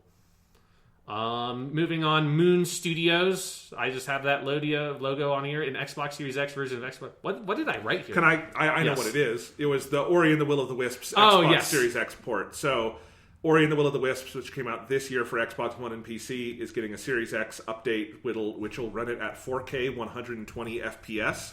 Oh, right, yeah, this is where they slowed it down to like a crawl, and it's like to, you know, I'm sure that playing games on 120 FPS looks really good, but there's something disingenuous about the like, and now when we make it look really slow, 60 frames per second looks like shit. Like, that's okay.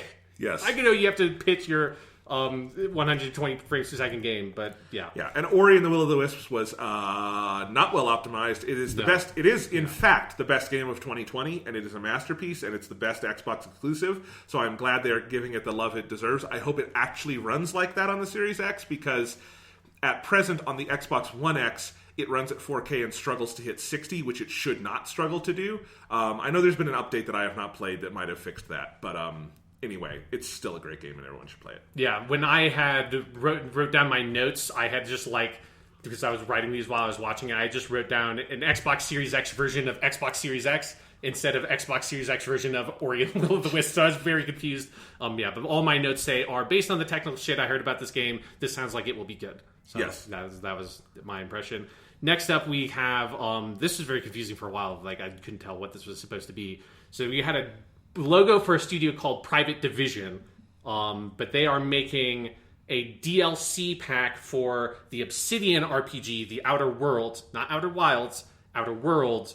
The DLC is called Peril on Gorgon. It will come out September 9th. I think they said also that there would be a second story DLC coming out at some point. First of 2 story expansions.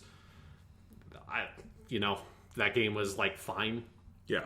I don't know. I definitely do not need more of that game. I think that game needed less of that game in it. So, but if you liked it, and it's, it doesn't seem like Obsidian is spending their time on it, it's like outsourced to this other studio. Then we had a trailer for Grounded. I think everyone just calls it the Honey I Shrunk the Kids game. Yes. Of your like tiny people in a big yard, or The Giant, the season 2 episode of Doctor Who from the classic Doctor Who, which is actually what I think of when I think of tiny people running around in a big world.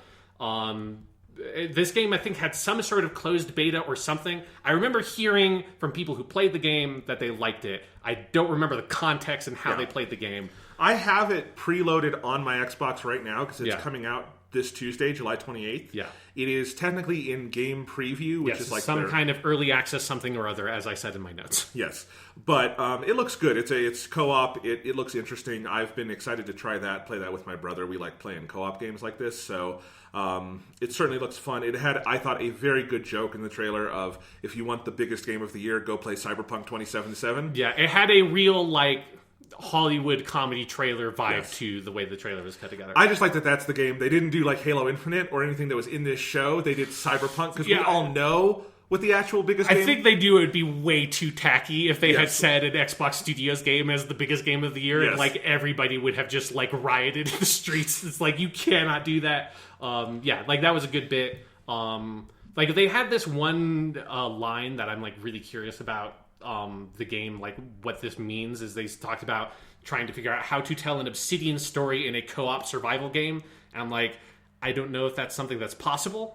If you play it, Jonathan, you'll have to let me know what kind of story content there is, because it's just weird that they didn't pitch anything about there being a story in the game, and then the guy that talked about it afterwards said that line. I'm like, that's okay, well, Sure.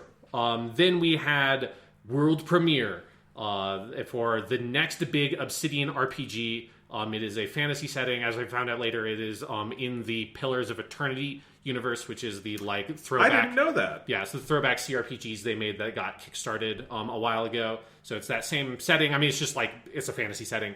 And that actually makes me more interested in it because I know people really like those games, and Yeah. that means they've already done a bunch of work on world building. Sure. So they have Yeah. something to go off of. That's cool. Yeah, and so it's as far as I can tell, it was like a fully CG trailer. The game is called Avowed. It ends with like a shot of a dude, first person shot of a dude with a sword in one hand and magic in the other. That looked a lot like Skyrim. So like, while they did not say Obsidian is making their Skyrim, I think everybody's takeaway is they're making some sort of Skyrim.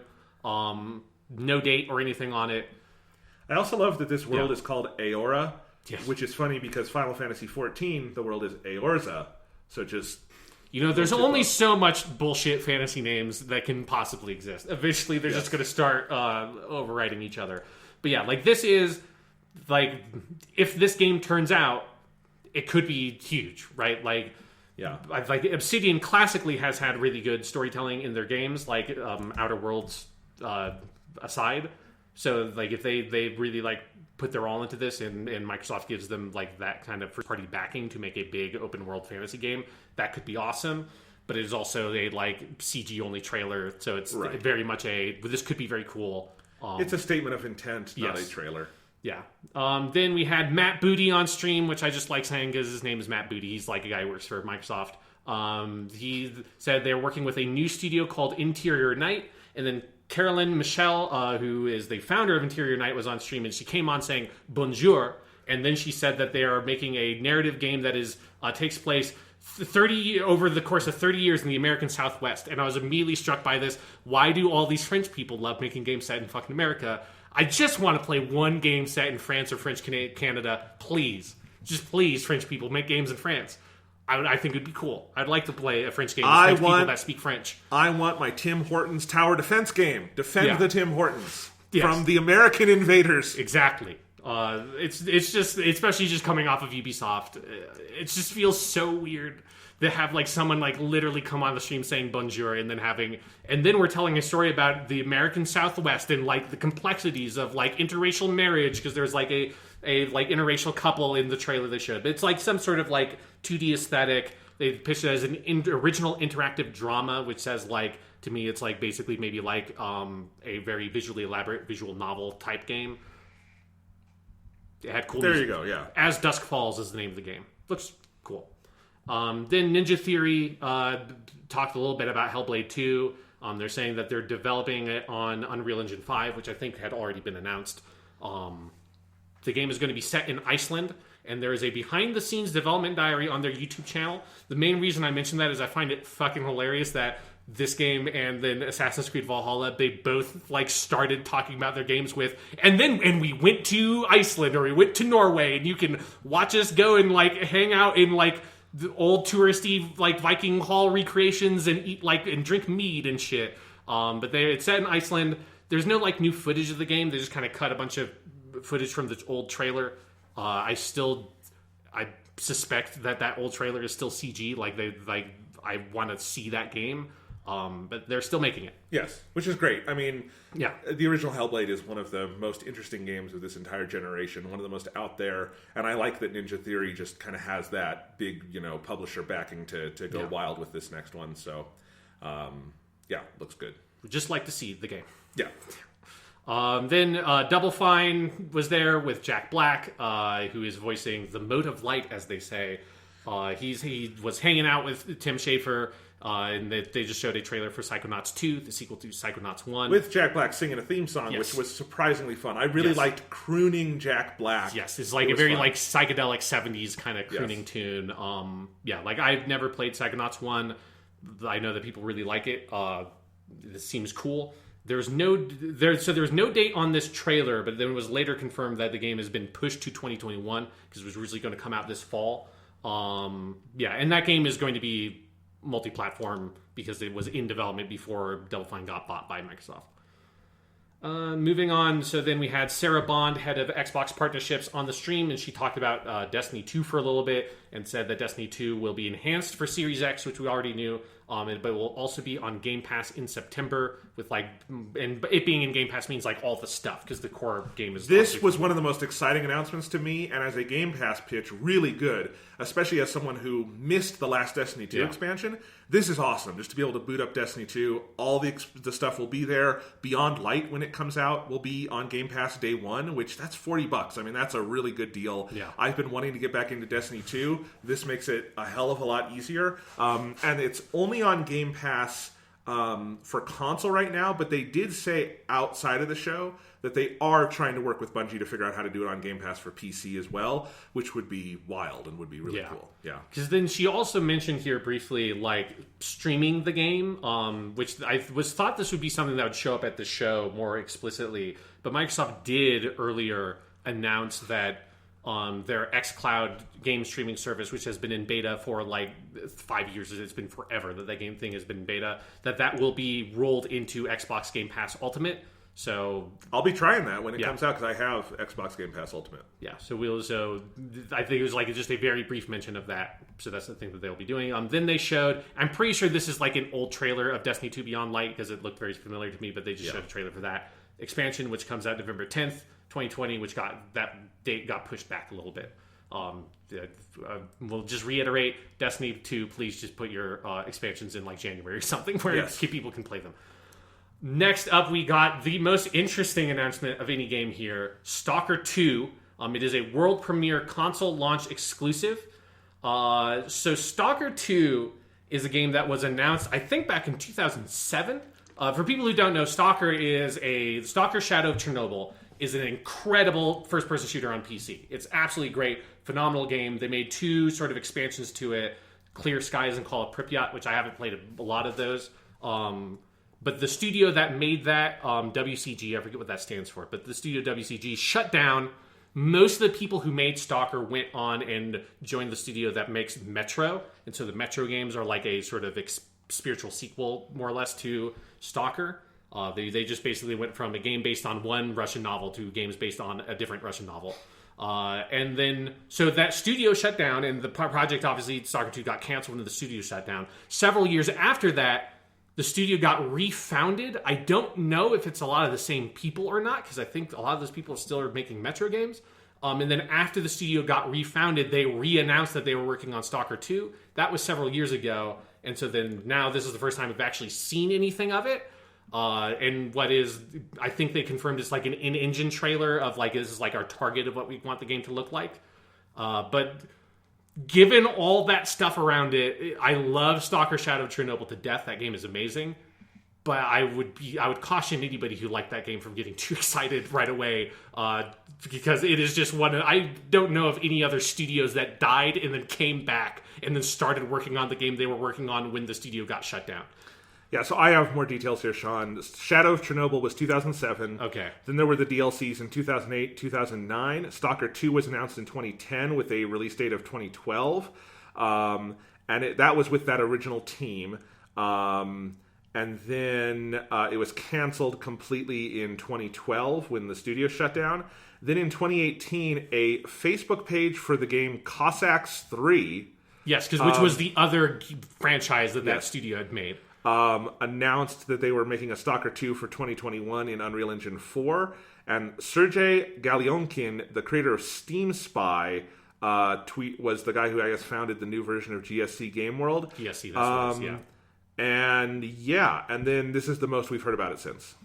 Fucking weird. It's so weird. It's just such a weird development history. Yeah. So, like, it's good. Again, Stalker is awesome. And for people who are curious, yes, it is based on the same novel that the Tartakovsky movie is based on. So, or the Tarkovsky movie. Tartakovsky's Stalker would be quite interesting, but Tarkovsky's Stalker is still good. Yeah, I've been watching too much Samurai Jack. But yeah, so Stalker 2, crazy. Like, to me, it was like the most like, what the fuck? Because I had kind of forgotten the game had gotten re-announced. Weird thing. I hope that game comes out in good, but we'll see.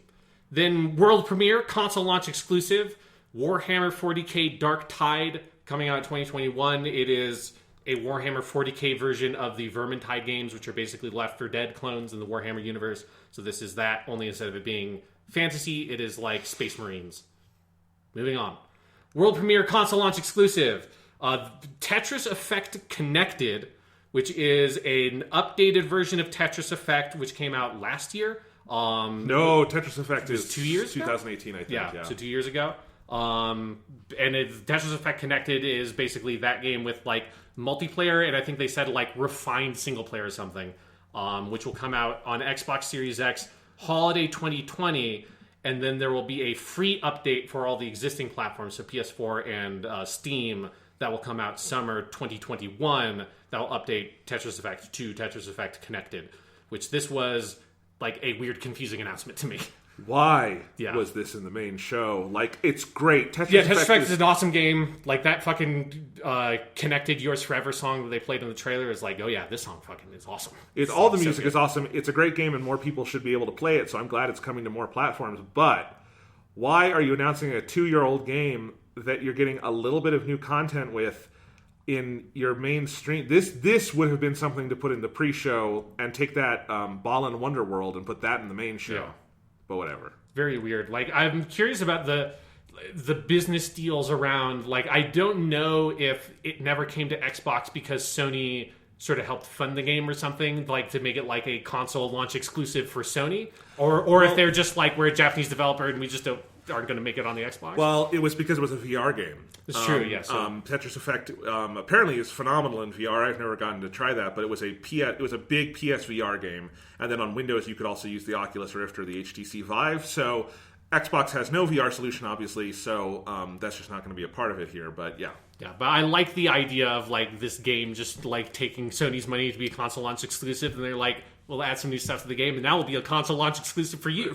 Yeah, because there definitely was a weird, like, the dude saying console launch exclusive, and then it's Tetris Effect. I'm like, I don't think you know what those words mean. I've already played this video game. It's very good. Yes. Moving on, world premiere, console launch exclusive. The Gunk, which is some sort of like third-person platformer game where you suck up goo.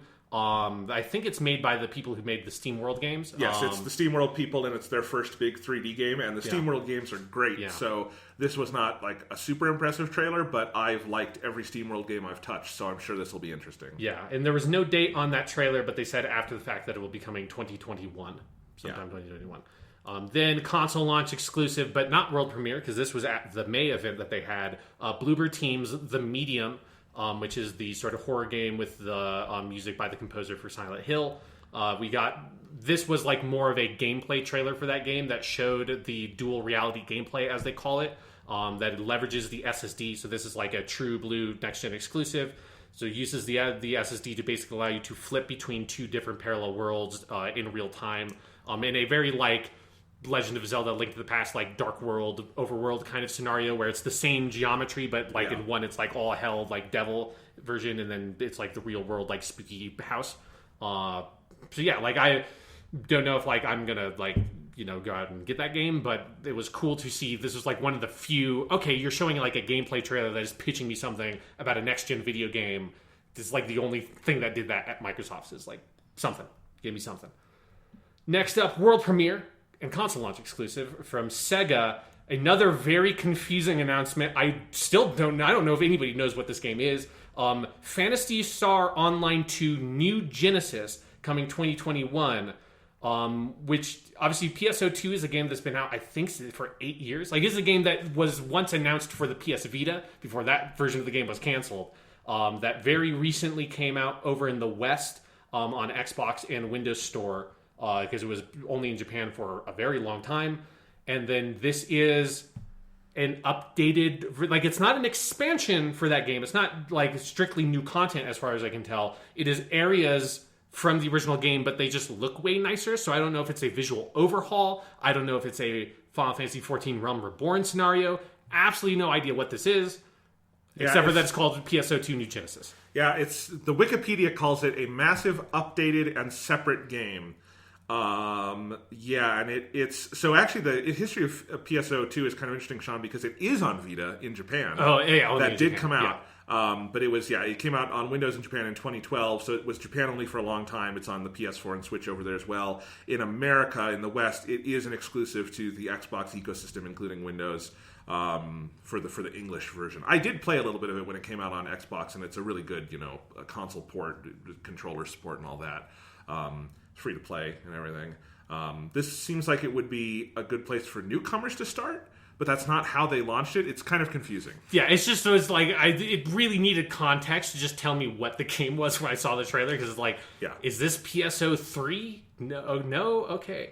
But yeah, moving on, console launch exclusive, Crossfire X, which is something they showed, I think, last year. It's like based on, I think it's like Chinese franchise. It's like a mobile game or something that's really popular in China. This was like one where they showed a trailer at Microsoft E3 and had no context for it at all. And there's a separate, I have no idea what this is. It's some sort of like Call of Duty looking modern military thing. Sean, I'm looking at it right now. The trailer is playing before my eyes and I still don't remember it. Yeah. It's coming 2020. The most notable thing to me about the trailer, Jonathan, is it has the most hilarious, soulful, slow cover of a song for a trailer ever. Do you know what it is, Jonathan? Did you read this? Oh, I remembered it. What was it? It's X Gonna Give It To You by DMX. I don't think I noticed it while I was watching. Yeah, it's hard to notice while you're watching it because of all the songs to make a slow, soulful, emotional version of. X Gonna Give It To You is like the polar opposite of that tone, so it's really changes the song. But if you have not listened to that trailer or watched it since learning that information, you have to watch it and listen because it's I have no idea what the lyrics before DMX goes X Gonna Give It To You is, because it's just so fast I can't understand what he's saying. And it's kind of so when the person is saying those lyrics in the song, it just doesn't sound like anything to me. But then when they get to singing the chorus, it is the most hilarious thing ever. It sounds like it's supposed to be a fucking parody because obviously it's because the game is called Crossfire X. But that is the most superficial reason to pick X Go to Give It To You as the song to do the cover for. So funny. One of my favorite moments of the whole show for very weird reasons. Then I think Phil Spencer came back on the stream and said, today you saw 10 world premieres and 22 console launch exclusives. The next-gen upgrades will be coming out for existing Xbox One games. And then he said, you can expect a launch lineup of over 100 titles, which feels very much technically that's probably true because Xbox One games are coming out and lots of video games come out because lots of people make lots of video games, but that feels like a slightly disingenuous sentence to me. And then he said, and then we're going to leave you with one more thing. And that's when we got world premiere. Playground Games presents. This is where my notes just say, this has to be Fable, right? ? Fable. Very brief cinematic teaser. And a fairy got eaten by a frog. Yes, it is British fantasy, but it's funny. I've never played a Fable game. I have played the 3 main Fable games. I have not, because they made some weird spin-offs, but I didn't play those. But I've played the main Fables. I like Fable. Okay. Yeah, Fable 1 and Fable 2 are great games. Fable 3 was profoundly disappointing. And then they made a Kinect game with a horse in it. And no one liked that. And nobody liked that. And then Microsoft shut the studio down. Generally, though, people think this is a good idea, right? Playground doing Fable? Sure. It's hard to... It's one of the problems about showing off a game with CG is I am primed to be someone to get on board with Fable, but you have to, show me something that's more... Because I have no idea what Fable is in 2020. It's been such a long time since those came out, right? It's that franchise died, basically, before the Xbox One. So bringing it back now, when particularly, pseudo-open world action RPGs have changed a lot in the past 8 or so years, with Witcher 3 and Breath of the Wild and all that stuff coming out. What is Fable in that context? I have no idea. They didn't say anything about it. They just showed a CG trailer that all it pitched to me was that Fable has a tongue-in-cheek kind of sense of humor to it, and it's very British, which is true, but that's not... It's better than if they had done the gritty reboot trailer of the fairy getting stabbed and... Yeah, it tells you that they're not totally off track and they're making the Fable, the gritty reboot, right? Fable, directed by Zack Snyder. Yeah, but there's also something that's as someone who really liked those games, I think there's a danger, as with anything that is very quirky, when bringing it back, particularly from people who are not the original creators, to then like focus a little bit on the wrong thing. That like those games were fairly funny back in the day. Like I haven't played them in a huge I haven't played them since effectively like Fable 3, so I can't vouch for them in a modern context. At the time, I remember them being fairly funny, but I think it'd be very easy to take the humor in those games and really fuck it up. It's interesting because what excites me about this announcement has nothing to do with this actual announcement. Yes. What excites me is Playground is a phenomenal developer. Their work on the Forza Horizon series is above and beyond. Those Horizon games are great. They have a wonderful sense of humor. They have so much character and personality. The worlds they build are so beautiful. The idea of setting them loose on a nice, big, fun medieval setting is great. And I think Fable is probably the right one in Microsoft's IP, book to do, right? And so that's me I've never touched a Fable game. And maybe I should at some point go back and try Fable 2. It's on Game Pass. I could play around with it. Fable 2 would be the one to play. Right. But, that excites me. But this trailer, I already knew that. Because we all knew Playground was doing this. It was an open secret. It's been forever. Yeah. Like how many E3s have we, gone into being and they are definitely going to announce that Playground Games is making Fable. Yeah, so it's one of those things that, when I talked earlier about, it's Xbox always having this potential that we feel like we're getting closer to. It's that kind of thing again, right? Yeah. Where it's I have a lot of faith that this could be something really special, but this trailer added nothing to my understanding of that other than they're making it, Yeah. And, It's kind of like Nintendo announcing Metroid Prime 4. Yes. It's they're announcing a logo is what it feels like. Yes. I'm happy. I'm so happy they're doing it. The studio's right. In the case of Metroid Prime 4, they had to switch studios, but they got it right eventually. Yeah. And that's great, but I obviously would need more, and maybe this could be a great centerpiece game for holiday 2021 if it's ready by then, but who knows? Yeah, and that to me is kind of the story of this whole showing, and for Microsoft in general, in the Phil Spencer era of trying to sort of right the ship after the disaster of the original launch of the Xbox One, is this constant feeling of incredible potential. And then executing on services and all that, they're great on that, right? They're industry leading in terms of services and user experience and a lot of that stuff. But in terms of games, and this is part of the problem with, for me, saying, well, all these games are going to be on Game Pass is that's cool. And some of these games look cool. And if I already had Game Pass, obviously I would check them out.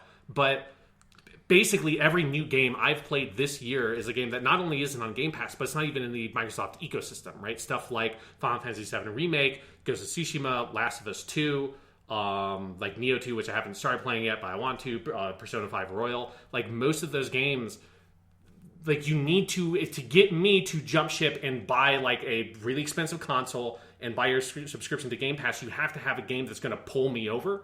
And when you have one a decent little gameplay chunk for Halo, which is a cross-gen game, and then 4 CG trailers basically for your other first-gen or first-party next-gen games, that's just not going to be convincing to me to make me want to jump over the edge versus me knowing come holiday Spider-Man Miles Morales is going to be on the PS5. And so it's the pitch there for a new console is so slim to me. Yeah, I agree.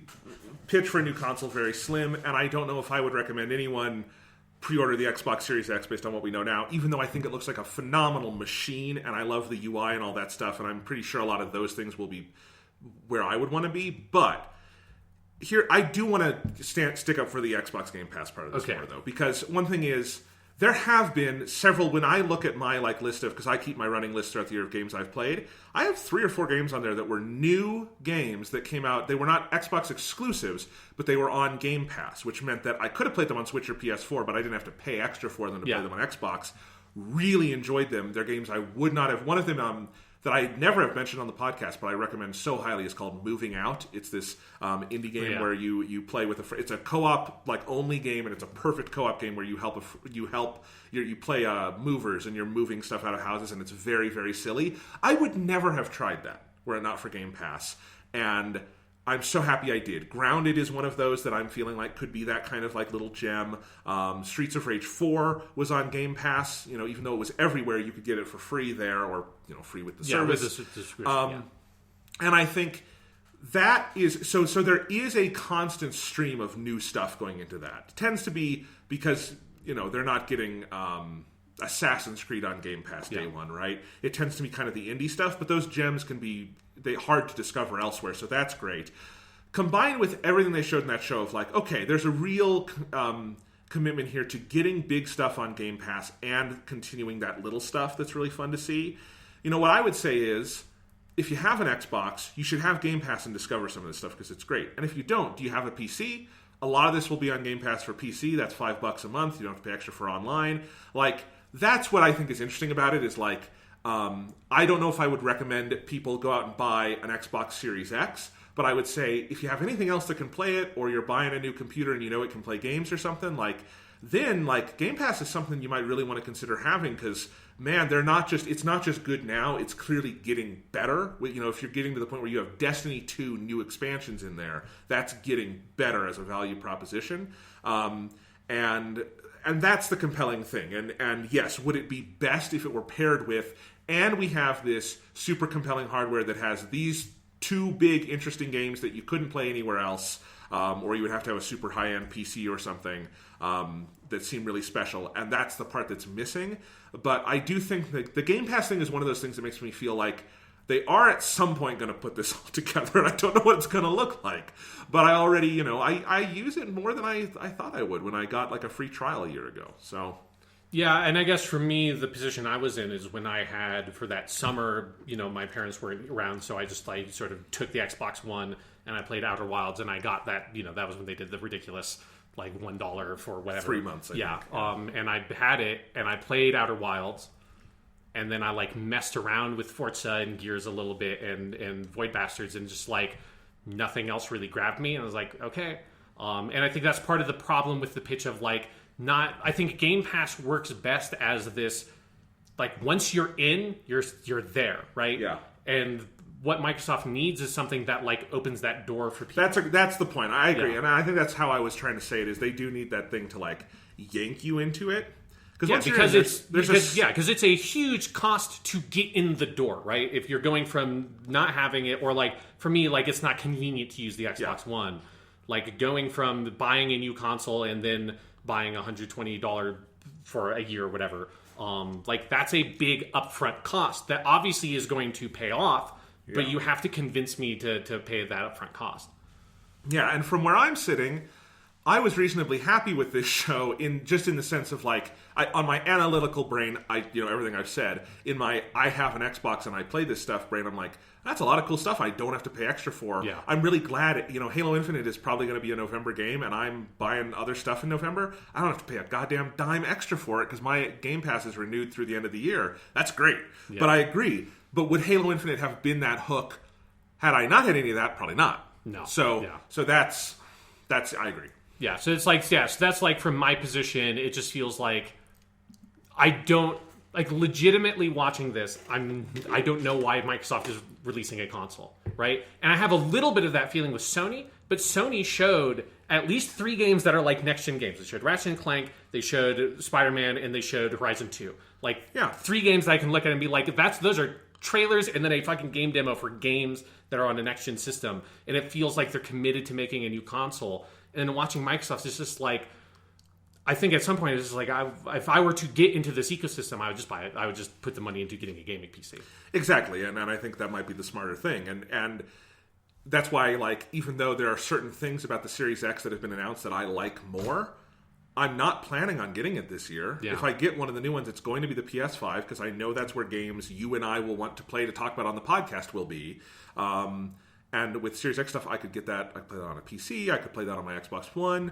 And some of that, they say that's what they want. I don't know. But then why are you making the console, right? That's kind of, I feel like Microsoft, their messaging, was really solid, and then now it just feels, really mushy to me after this show. There's just a lot of, questions I have about what they're doing, where their games are going, It's, because also the pitch is weird to me. With PS4 and to PS5, it's also that thing of, if you are a PS4 player who has played at least some of their first-party titles from the beginning of the generation to now, you've seen that arc from let's say Infamous Second Son to Ghost of Tsushima, and you can feel that gap, and you can also play Ghost of Tsushima and say, okay, this is about as hard as they can push this thing, and I see why they want to do something new now. And then you see a trailer for like Ratchet and Clank or Horizon 2 and go, yep, I see why we're getting new hardware and we're going to continue this arc forward, but you couldn't do more of it on the PS4. Yeah. It's already, I can hear the fan when Last of Us 2 is running. Yeah. I know there's nothing more they can do with this thing, right? Yeah, so this PS4 is crying out for mercy. Yes. Please, we must get better hardware in here. Yeah. Please, better thermals. Yes. Yes. It's better cooling. It's so loud, but yes, it's... Yeah, but the Xbox just doesn't... Because the One X is already... I think they almost shot themselves in the foot with that the One X can play a lot of what you throw at it so well. You just don't feel that same kind of like... Even with third-party games. Like, there's some third-party games you play on the PS4 Pro and go, this could look better. You don't usually have that on the Xbox One X because it usually does look better. Yeah. And it's this weird middle ground. Like, the PS4 Pro... I don't love it as an upgrade, but one thing they did smart is they didn't make it such an upgrade that it killed the enthusiasm. Yeah, the delta for the PS5. between the original PS4 and the PS4 Pro is much smaller than the original Xbox One, which was underpowered, and the One X, which is almost overpowered. Yeah. So who knows? We're in a weird place, and I think you should also, any release dates or plans should all have an asterisk around them because of COVID. But we'll see. Yeah, it was like a weird show that I think was mostly good. It's just like I came out of it feeling confused because if I came out of it and was like, and they're making a new console, right? Yeah. Like it just didn't feel like they pushed this idea that they're making a really expensive machine, and I just don't know if you can put a really expensive machine on the market and have it be successful without pushing it. I'm really curious to see how the thing performs. I think every not E3 2020 show has been pretty underwhelming to me. I think Sony maybe the least because there was just this tangible, there are games I'm not going to play elsewhere on this thing. Yeah. It felt to me like Sony, it didn't excel, but it hit all the requirements it needed. It just didn't go above and beyond. And everything else has felt like it just hasn't even hit the requirements it needed to be it didn't do what it needed to do on a very basic level. Yeah, I think that's a good way to say it. All right, do you want to wrap up the news and finish this with a little Ghost of Tsushima talk? Yes. Yeah. Okay, so Ghost of Tsushima, if you want absolutely no spoilers, go elsewhere. I don't think we're we talked about big. It last week briefly. Yeah. So we'll talk about basically things in Act 1, because we've played all of Act 1, and we've both played some of Act 2. It's a 3-act game. My brother tells me Act 1 is the longest and Act 3 is the shortest, and 2 is somewhere in the middle, which is about what I thought. Yeah, which is if you go on the map, you can see that it's 24 zones or whatever in Island 1, 17 I think in the middle one, and then 15 in the third one. Yeah. So what do you think, Sean? I really like it a lot. I'm still I think the thing I like the most about it is the way it just lets me very much play at my own pace. As someone who I think has played a lot more of these kinds of open world games than you, those games, the Assassin's Creed games, Mafia, Far Cry, all those games have this they're always yanking you, and I think a lot of that is just there's always a big shiny glowing arrow on your screen and a waypoint that takes up a sixth of the screen in the corner with a bunch of fucking little symbols on it, and a person calling you on your cell phone saying you got to get over here and do this. Those games are shouting at you and telling you to do all this stuff. And Ghost of Tsushima, particularly if you're playing it in the Kurosawa mode, which obviously bleeds all the color out, so you don't have big shining golden things on your screen all over the place and stuff like that. And the fact that there is no mini map and you can just wander around, the game just enables me to be I just want to kind of go do some shit, and I can just go do some shit, and I don't feel it doing the thing that a lot of these games eventually do, which burns me on them, which is yank me from one collectible thing like this, and then eventually that's the checklist effect. And I've played God knows how much of this game, and I have not yet hit me feeling like I'm just marking things off on a checklist. Yeah, I agree with a lot of that, and I think it is the best thing about the game's presentation of an open world is that it's very gentle in how it moves you along. It's curiosity in the world and the story is what's going to drive you. Yeah. Not here are 5 shining, blinking objects that you have to go do right now. It's not the GTA minimap where you can see 5 different mission icons. Yeah. You open up the map and it's there, but it's just not as you say. Yeah, like the way I've been playing the game, and I've just been enjoying this so much, is I will open up my map and I will like put my objective marker on like the next major thing I want to do. So it's like over here's like the next main story mission, or my favorite thing in the game is the legends or whatever, where you get like special armor or like the special techniques and stuff that are like really elaborate quest chains.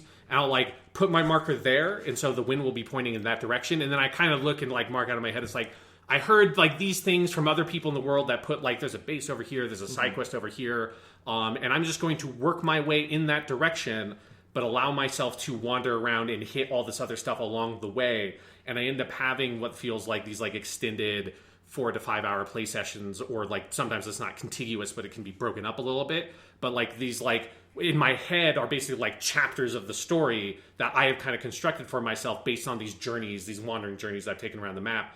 That was like you can see because of the fog of war, like this was where I went like up here on the coast, and I got distracted by the shrine and went up here and jumped down and went and did this thing with Ishikawa Sensei, and then went up and like as I'm slowly filling in the map, it works that way. And that just the game giving me the space to wander around feels so nice. Oh, absolutely, and that's exactly how I've been playing it. I really like doing it that way as well.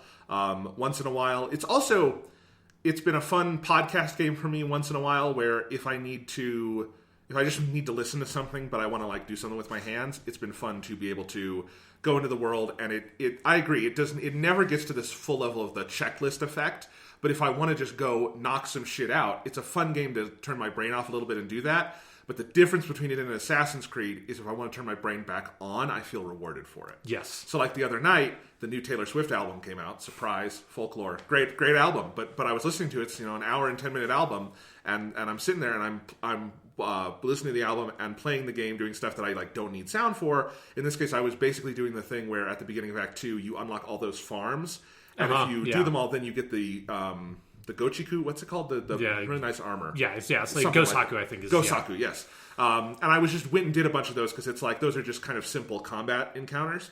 And that was really fun. And I did that. I've done that some with podcasts, just running around and getting some stuff in the world. Yeah, I basically did the same thing where I turned off Kurosawa mode and listened to a podcast, and I ran around and like filled in some of the spaces in the first island that I hadn't quite done, and did all those farm things. Yeah, exactly. But then if I want to take out the Taylor Swift headphones, put on the video game headphones, and get back into the world and do some story stuff, I can, and I feel like I'm being rewarded for my time. So that's a really special thing to have in a game like this. I do think it's bloated. I do think it's too big, and I think it's too long, and I think there are like too many things. Like I think there are just at this point, I have seen too many haiku stands. Mm-hmm. I have seen too many fox dens. I have seen not enough of those bamboo strikes because those are actually really fun, and I want more of that. Yes. But like a lot of those basic things, like I love the fox. The fox is really cute. I don't need... There are apparently 49 in the game. That's fucking ridiculous. Mm-hmm. There could have been half as many of those. The haiku thing, that is cool a couple of times. There are just too many. I really, really love the shrine climbs, but I think the reward just being more charms, and at this point I have like 50 charms for 5 slots. That's nuts. There's a lot of stuff like that where I feel like the game is... I think it has just a few too many tools. I think it has a few too many moves. I generally actually like the skill tree in this because it is so tangible. It's impacting your gameplay, but I think there's just a few too many branches on things. I think it is bloated, but it is not bloated in the way of an Assassin's Creed where I look at it and I'm like, I'm done, and I walk away. Yeah. It's bloated in the sense of I'm probably going to need to slow down so I don't fatigue myself. Like, definitely, I don't think I will probably play as much this coming week as I did this last week because I just know when I'm getting fatigued and I do need to go do other things. And, I wish the game were a little smaller and more compact to accommodate that. Like, when you get to Act 2, you meet the monk dude, Norio. Yeah. And he's cool. But I looked at his first mission and said, a Norio story, 1 of 9. And I rolled my eyes into the back of my head because it is ludicrous. And I think it's the same with Ishikawa Sensei and Masako Bono, yeah. where it's like, I don't need 9 missions for each of those. That is a lot. and so there's some of that. But generally when I'm playing it, I love the gameplay. I have some little nagging issues I can get into. This is not I hate this game criticism. This is more this game is not immune from all the things that make me fatigued with open worlds. It's definitely there. But I think the meat of it is so much better, and the way you experience it is improved. I just don't think it's perfect. Yeah, like I agree that I think it needs, I think fewer of those things and like more.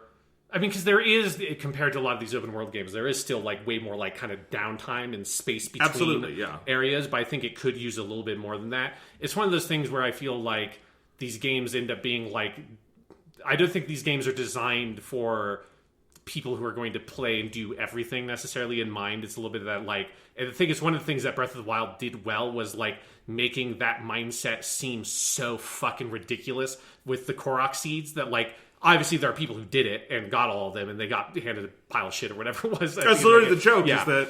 And so it's like that game is just like, here's like 5 million of these pointless little tiny things, and it's like they're designed for you to be like little tiny things you do along your journey and you don't really think about it. And I think this game is like not quite there where Breath of the Wild is, where it like totally disincentivizes it enough that like it kills that completionist mentality. Because I think if you're someone who does like want to do most of the main side quests and then do the main story thing, and then you'll hit the stuff along the way, I suspect the game is like really well tuned for that play experience. But I do agree that I feel like if you want to hit everything and experience everything the game has to offer, which is what I definitely want to do, it has too much of the like, I don't really want to go to get the Foxed In right now. And like the thing I'm on the way to do is still really exciting, and a lot of the stuff I'm counting along the way is really exciting, but some of the smaller stuff, there's just so much of it that it just loses the novelty of it. Like something Breath of the Wild did really smartly is that like Korok seeds don't appear on the map. Sure, there's not a constant counter of like, here's how many of these you've well, there is a counter of how many you've gotten, but not like how many are left. Yeah. There's not it just doesn't like, if you have that completionist mentality and you open your map, it's not going to be like, there's 4 question marks over here, I need to unlock the 4 question marks. And yes, Ghost of Tsushima is much less loud and insistent on it, but it's still, it's hard for me to just, if I'm in an area and I open the map and it says there's 4 question marks, it's hard for me not to like go immediately find those 4 question marks, you know? Yeah. And I think fewer of those and maybe more of just let it breathe in the world, you know, would be cool. But it's bloated, but I still really like it, and they're still working in some new surprises and stuff. Like I just unlocked the poison dart thing. Oh, I haven't gotten that. Oh, okay, yeah. So that's a whole mission where, well, I won't spoil where it comes from, but it's a cool thing.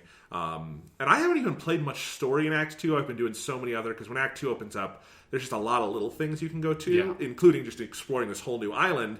Well, it's the same island, but second part of it. Yeah. And it's really cool. And actually, one thing I did to kind of like combat some fatigue, Sean, is I played all of Act 1 in Kurosawa mode, and once in a while would switch to look at it in color. And for Act 2, I decided to switch over, and I'm playing more in color now. And that's just fun, because it kind of like makes it feel like a new game. I've been doing the same thing of where I will like switch it up a little bit, and I try, like, Kurosawa mode is still like the default I go back to, but switching between them keeps them both more fresh. Yeah. Because the limitation of Kurosawa mode obviously is that if everything is black and white, everything's going to look a little more samey as you go along. And that second island really is quite a different environment in a lot of cool ways. And if you turn it to color, that's obviously heightened for you more. And also just getting to enjoy the game's spectacular and stunning use of color. Yeah. This is one of the most gorgeous games. I love the art direction in this game. It is so, so good. But yes, if I ever to do a duel or something, or like big story missions, Kurosawa mode is my default, because that's what this game is in my head. Yeah. Is just icy black blood spraying through the air and covering my white traveler's clothes, because that's what I kind of default to. Yeah, when I have the traveler's clothes on, I also make them all white. Yes, then they look really good splattered in blood. I do have one complaint about Kurosawa mode. Okay. That I've noticed going between them. I don't love what they do with the sound of the game. I agree, yeah. I wish there was like a slider or something that you could lessen the effect of the filter, because I get why the filter is there, but I think it's too extreme. it's much too aggressive, and the whole idea, if you don't know, is with Kurosawa mode is that they make the sound, they try to make it sound more like an old Japanese movie, which means it's a little muffled, the dynamic range is narrowed. They don't quite go to like mono audio, but they definitely limit the stereo separation as much. And it's really night and day, because when you go listen to the normal mode, the sound is so good and vibrant, and like the footsteps and everything, it's great. And it's one of those things where it's like, this, and I also think this a little bit about the degree of like the number of scratches they put on it in the visuals, is that, okay, but that's not how Kurosawa shot the movie. Like, that's how these movies have been passed down to us, is because over time they have degraded a little bit. Seven Samurai, we don't have the negative for anymore. I think we're working on the inner positive, which is naturally grainier and has accumulated more dirt and stuff. The sound is more muffled over time, not necessarily because that's how it was recorded. So, like, that's a weird fetishization of, like, how the movies exist now, but it's not how they were made, strictly, and I think visually, they mostly get it. I think the dirt and scratches are a little overzealous, but the sound is definitely over, like... Yeah. Like, that's really not how they sound.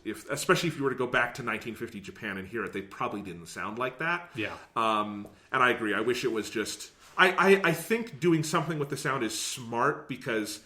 if it were just the full dynamic 7.1 sound mix on that, it would be a little off, but you could do it much less extreme than they've done. Yeah, that's why I just feel like an option needs to be there. I think that for like a couple of things, like the subtitles are too small, which is true of like every game except for The Last of Us 2. It's like every fucking game makes the subtitles tiny, which Witcher 3 on Switch. It's the one reason to play Witcher 3 on Switch is they made the text larger, and it's great. Yeah, it's like, it's only when you're absolutely forced to as a developer that it's like, okay, fine, we'll make the text something that like a human being can read from any sort of distance. Yeah, so it's like, it's especially coming from Last of Us 2, which has like such a bizarre, like, in luxurious wealth of options in terms of that kind of stuff, where you can tweak just like everything in that game if you go into the accessibility options.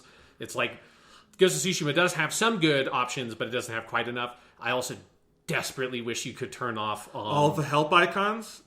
Oh, yes, yeah. So it doesn't have tutorial tips you can't turn off, which is like, very occasionally it'll still pop up, and it's like fucking bizarre. It's all... Like, I was playing the other day, and I was using one stance on someone because I was just going to cut him down and then use the stance I was already in for this guy over there, and it stopped the game. Yes, yeah, it did that to me once, like 2 days ago. Fuck off! Yeah, I get that when you're like introducing me to the stance, doing that once is fine, but yeah, doing it again so far into the game, like, why? What? And also, like, every time I'm on low health, it still tells me press down to, like, sure. I know.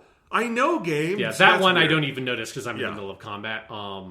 There's so there's that. I feel like there was another icon that pops up or something that's just like, why just like let me tweak some more of this stuff, because usually like Sony first party in particular is usually really good at that. Like Horizon Zero Dawn has like really granular options for customizing HUD and stuff like that. I wish the game had a little bit more of that. Oh, the other thing I was going to say is you can't toggle off like the bow and arrows showing up on your back on some of the armor items you get, which for the samurai armor I'm fine with them being there. It looks so weird when you're wearing the Hakama, the like Ronin outfit, which is my favorite outfit in the game, except where I don't want the big fucking bow and arrows on my back.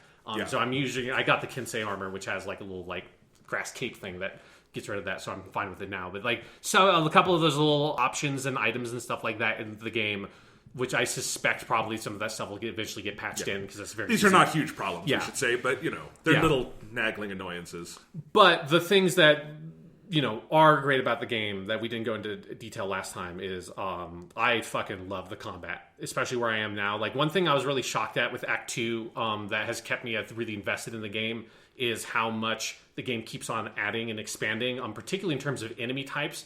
It has so many different enemy types and like varieties within the enemies there's like, because I thought by the time of Act 1 I had seen every variation of a dude who has a spear that was in the game, and it's like, no, there's like 3 or 4 more you encounter in Act 2. You have a whole other enemy type with the Ronin that show up. You've got like dudes with flaming arrows and flaming swords and fucking big cannons. The guys who throw the like bombs at the ground. There's like sapper dudes that throw bombs. Like, so the game continues to introduce new enemy types that has kept the combat fresh.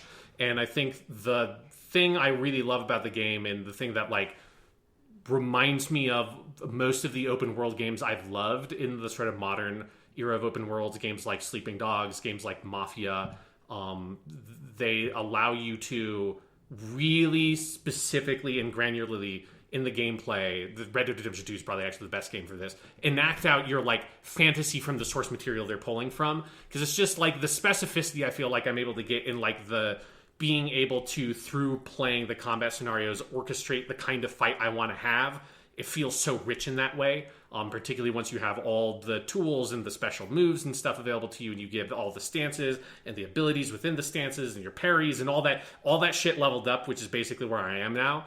Like, when I go into a fight, I'm actively limiting some of the things I do. Like, I almost never do the, like, standoff thing anymore, because instead of having the game have this little standoff thing I can do to cut down a bunch of dudes, like the dramatic version of the opening of a samurai fight, I'm at the point where it's like, I want to just do that stuff with the basic combat, which I can do, right? So I'll, like, ride up to a dude in the, like, middle of, like, a bridge or whatever. It's a random enemy encounter, and slowly jump off my horse and walk up to him and swipe right on my touchpad to draw my sword, and they notice me and come at me, and I'll, like, parry the first dude, like, hit him, do the fucking Hiden Isen, the Heavenly Strike, whatever it's called in English, and fucking cut that dude's arm off, and then everybody else around him gets freaked out and starts backing away. And it's just like, through gameplay, I have just done the opening of like every other Zatoichi fight ever, right? It's just like, it's so good. Like its ability to allow me through play to experience the specific fantasy it wants. It's so finely tuned. I agree. I love all the combat. I love 98% of the combat in the game. The 2% I love everything where it's groups of enemies you're fighting. The one-on-one boss duels I don't like, and we can talk about that later. Sure. But that's not most of the game. Most of the game... Yeah, there's only a handful of those. The combat is built for big enemy encounters, right? Where you've got lots of people. And which is also what Chanbara movies usually do. Like we have this impression of the big duel, but that's really rare in those movies. Yes, it's... Like, that's kind of the Kurosawa thing they're pulling on because of, like, Sanjuro, basically. Yeah. But it's, exactly. But, like, you know, Yojimbo's big action scene is him fighting, like, 15 dudes. Exactly, yeah. And it does that, I agree, does that so well. I think the game is, I'm playing it on hard, I think it's very easy most of the time. Yeah, that's one of the reasons why I'm, like, limiting some of the things I do, because if I, like... It's kind of like with Spider-Man's combat. If you go full bore and you use every single tool available to you and like all the special, like everything, and you play the game like optimally, it is like absurdly easy. Like it's just would offer no challenge even on hard. So I think they could tweak that a little bit. There's some things I think they could have limited, or like some moves I just think are unnecessary, or whatever. But I agree with this idea of how it allows you to express yourself. I agree. Probably only, if it's second only to anything, Red Dead 2. Yeah. Which is so a game which has you pull the fucking trigger a second time to cock your shotgun, right? Like the game that like... And that's like what I love about these kinds of open world games, and I think it's the thing that like Ubisoft just never quite gets because they're so cookie cutter, is the like the specificity of I want like the samurai fantasy, or I want the cowboy fantasy, or I want the grindhouse revenge fantasy, which Mafia 3 does, or the Hong Kong action movie fantasy of Sleeping Dogs. Like I want to live out those fantasies.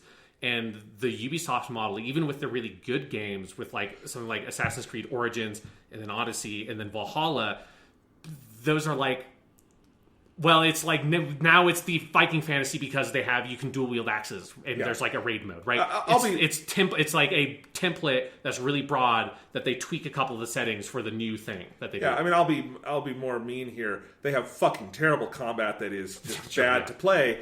And Odyssey has one move in the whole fucking game, what I played of it, that really feels like, and it's only because it's out of 300, is the Spartan kick. Yeah. But the Spartan kick is so much fun that several times in Ghost of Tsushima, I've tried to do it and realized that's not in this game, because it is fun to be on a cliff and kick someone off it. You can kick people off cliffs with the Typhoon kick. Okay, well, yes, but it's a little different. It's not, you don't just press one button and do it. You're not, it's not like a fucking jiu-jitsu move or whatever. No. But yeah, and then that's why Assassin's Creed 4 is still the best Assassin's Creed, is the ship combat is so expressive. And like, it allows you to live your fantasy of being a pirate, and that game is like the least Assassin's Creed of all the Assassin's Creed games, because they basically just made a pirate game, and the dude happens to find like a random hidden blade and hood on some dude who died on an island, because your main character isn't even an assassin in that game. Yes, it's great. But like, I totally agree with that Ghost of Tsushima. I like the comparison to like Sleeping Dogs and Red Dead Redemption, because it very much has that same kind of feel. And it's just fun. It's just very fun, even when it's easy, getting into those big fights and figuring out how you're going to do all this. And like, I don't do a ton of the stealth in it, in part because I am like, I want to be the samurai, and I feel bad when I just stab someone in the back. But it is also kind of fun to just, when you have your fully upgraded Tonto, to like just yeah, like that is one thing I do really enjoy about the stealth of the like. I feel like I've seen versions of this, like you upgrade something and your stealth kill gets better, but there's something so satisfying about the really clumsy, you're like just like desperately trying to slit this dude's throat because you've never done it before when you haven't upgraded it, and then the fully upgraded one is just this, you like blink and you miss it, you just stab that dude in the throat and move on with your life. It's like, fuck. It is a big relief after playing Last of Us 2, and every stealth kill is a 5-minute animation of Ellie brutally strangling someone to death. Or stabbing them in the neck a bunch. Yeah, if Sakai Jean was in the world of Last of Us, like those games would be over in 2 seconds. You just go and murder everybody in front of him with a sword. Exactly, and it's great. And I do think maybe there's too many tools, but a lot of the tools are so fun to use. I don't know if it really needed 2 bows, but I do enjoy using the bows a lot, and having the long bow and like being halfway, I feel like, across the fucking map and seeing someone on a tower and being like, well, if I get rid of him, he can't see me while I'm going around. So boop, yeah, and the longbow is just nice because it's just the sound effect of the and it's just like the bow creaking as this like 3-second pullback animation plays, and then you hit him and it's like the dude got kicked by a fucking mule and he just flies like 5 feet off the tower. It's great. And it's got that kind of fun like chemistry set vibe of so many silly things can happen, and like you fucking up can also be very entertaining because of crazy shit because this is the kind of game also where I think it's pretty easy, but if you significantly fuck up, enemies can just cut you in half. Yeah. And then you reload really fast, which we have to talk about. That is the craziest technical trick of this game, is its load times. Yeah. But like, you laugh because it was funny, and then you go back in and try something new, and it's very entertaining in that way. It's like, like when I throw like the other day I threw a smoke bomb, went to stab someone, missed or something, and then he turned around and cut me down, and by the time the smoke cleared, I'm dead. And it's like, and all the Mongols are sitting around like kicking your body. Yeah. And I just love the image of that. Like, what if that happened in a fucking Chanbara movie where the main samurai is like super confident, he throws the smoke bomb, and then when it clears, he already is dead on the ground. Be great. It's like in a Zatoichi, where every other Zatoichi movie has a scene where he's in a room that's like lit by candles, and then he swings a sword and all the candles go out, and because he's blind, it's like, now I can kill everybody. But yeah, it would be like that, and then someone lights a candle and Zatoichi's just dead on the ground with like 50 swords stabbed in him, and just like, I don't care if the lights went out, dude. Like, there's like 30 dudes in this room that you're trying to fight. It's at some point someone's going to get you. It's great, and it's really fun to try those things. I just got the move where you can leap off your horse and stab someone. That one's so fun. Yeah. I love the air assassination where you just take your full katana and I think just stab through their throat all the way to their fucking groin. Yeah, it looks like you basically replaced their spine with your sword. It's very good. Yeah, it is just, and I think it's where like particularly when I got to Act 2 and like had all the stuff and then had all the like extra enemy types, so there's just like so much variety to the composition of different encounters based on what kinds of enemies are in there, and then like what rank basically the enemies are, so like their attack patterns can be very different. And it just like, it gave me this mindset that's kind of a little bit like my mindset playing a Yakuza game, where it's like, I agree that maybe that does have a few too many tools, but the advantage of that is that it's just like, it feels like I'm given this like combat playground, that the game is not a Sekiro. It's not about me like overcoming this challenge and using every tool available to me to like eke out some sort of like meager victory. It is about giving me all these tools and having enough of the pressure on the combat, the fact that you can die really quickly on hard, and like parrying and stuff takes skill, is a pressure to like keep you on your shit in the combat, but you have enough leeway that like you can just play how you want, and you can be someone who parries everything and like dodges around and is very defensive. You can be someone who's way more aggressive with your swordplay, or you can be someone who mixes all your tools and your bow and goes stealth, and everything in between. So there's this whole broad spectrum of combat available to you that allows you to play out combat scenarios in so many different ways, that it is to me less about the pressure of the combat and more about the how do I want to like murder these 5 dudes, and every time I do it slightly differently. And it is the most important thing a game can have, which is it is a renewable resource of fun. Yes. The more you do it, I get a little fatigued if I play for too long, but I go back to it and then I see I ride by a Mongol territory camp and I'm like, ooh, how am I gonna fuck these guys up? Yeah. And God, compare that with fucking when I'm running around in Assassin's Creed Odyssey. Yeah. And there's so much I like about that game, and I do think it's probably the best ground combat Assassin's Creed has ever had. But that's not saying much, and it is. And I think a lot of people would agree, it's like the toll you pay to get to the good stuff, but it is not in and of itself the fun part of Assassin's Creed. Whereas with Ghost of Tsushima, it keeps you from getting too fatigued too fast because it is renewable. It's like, as long as they're, it's not the exact same enemy types for 60 hours, and they mix it up, which they do, and they give you good new stuff, which they do, you find new ways to make it fun for yourself. Yeah. I don't play a lot of stealth in the game, but sometimes I'm like, you know what, I should try this stealthy and see what, and it's very fun. Yeah. And although something Thomas pointed out, my brother, and I think this was a good point, is that I said to him, I'm like, man, I did a full camp stealthy for the first time, and it was really easy. And he's like, I think that's kind of a weird point of the game, is that it is easy to just go in and stab everyone in the back, and that's why Gene is uncomfortable with it. Yeah, I mean, it is something where, I do think, particularly early on when the game is hard, because if you start out on hard, it is hard when you don't have, your health bar is, tiny, you don't have a lot of the moves, and there is this, really fun,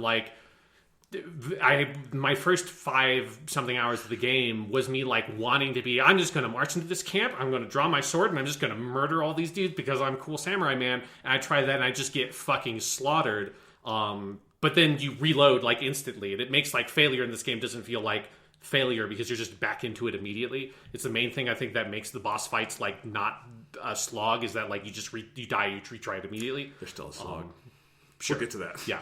But for me, that's, if I die, it doesn't feel like a big deal. But it just was I had multiple encounters where it's I just think I cannot do this with the knowledge of combat I have and the tools available to me just by going in and killing people with my sword. I have to sneak.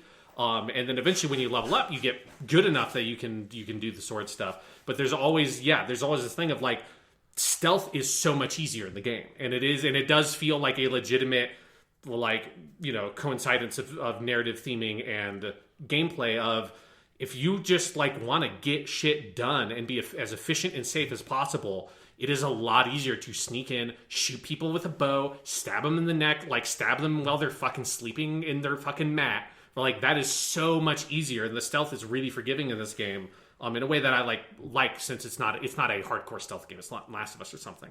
It feels like this. I would love to kill these guys honorably, but you know what? I just need to slit some fucking throats right now and just get this shit done. And there's something about that I, particularly early on, I thought the game landed a sort of basic thematic argument it needed to make very quickly for me. Absolutely, and it keeps renewing that argument. I think the more you get into it, and it's a really compelling part of it, because it has, I think most stealth games try to go for this interesting relationship of stealth with the main combat, and you're going to need to get good at both, but you're going to want to prefer one because things could get out of hand easily.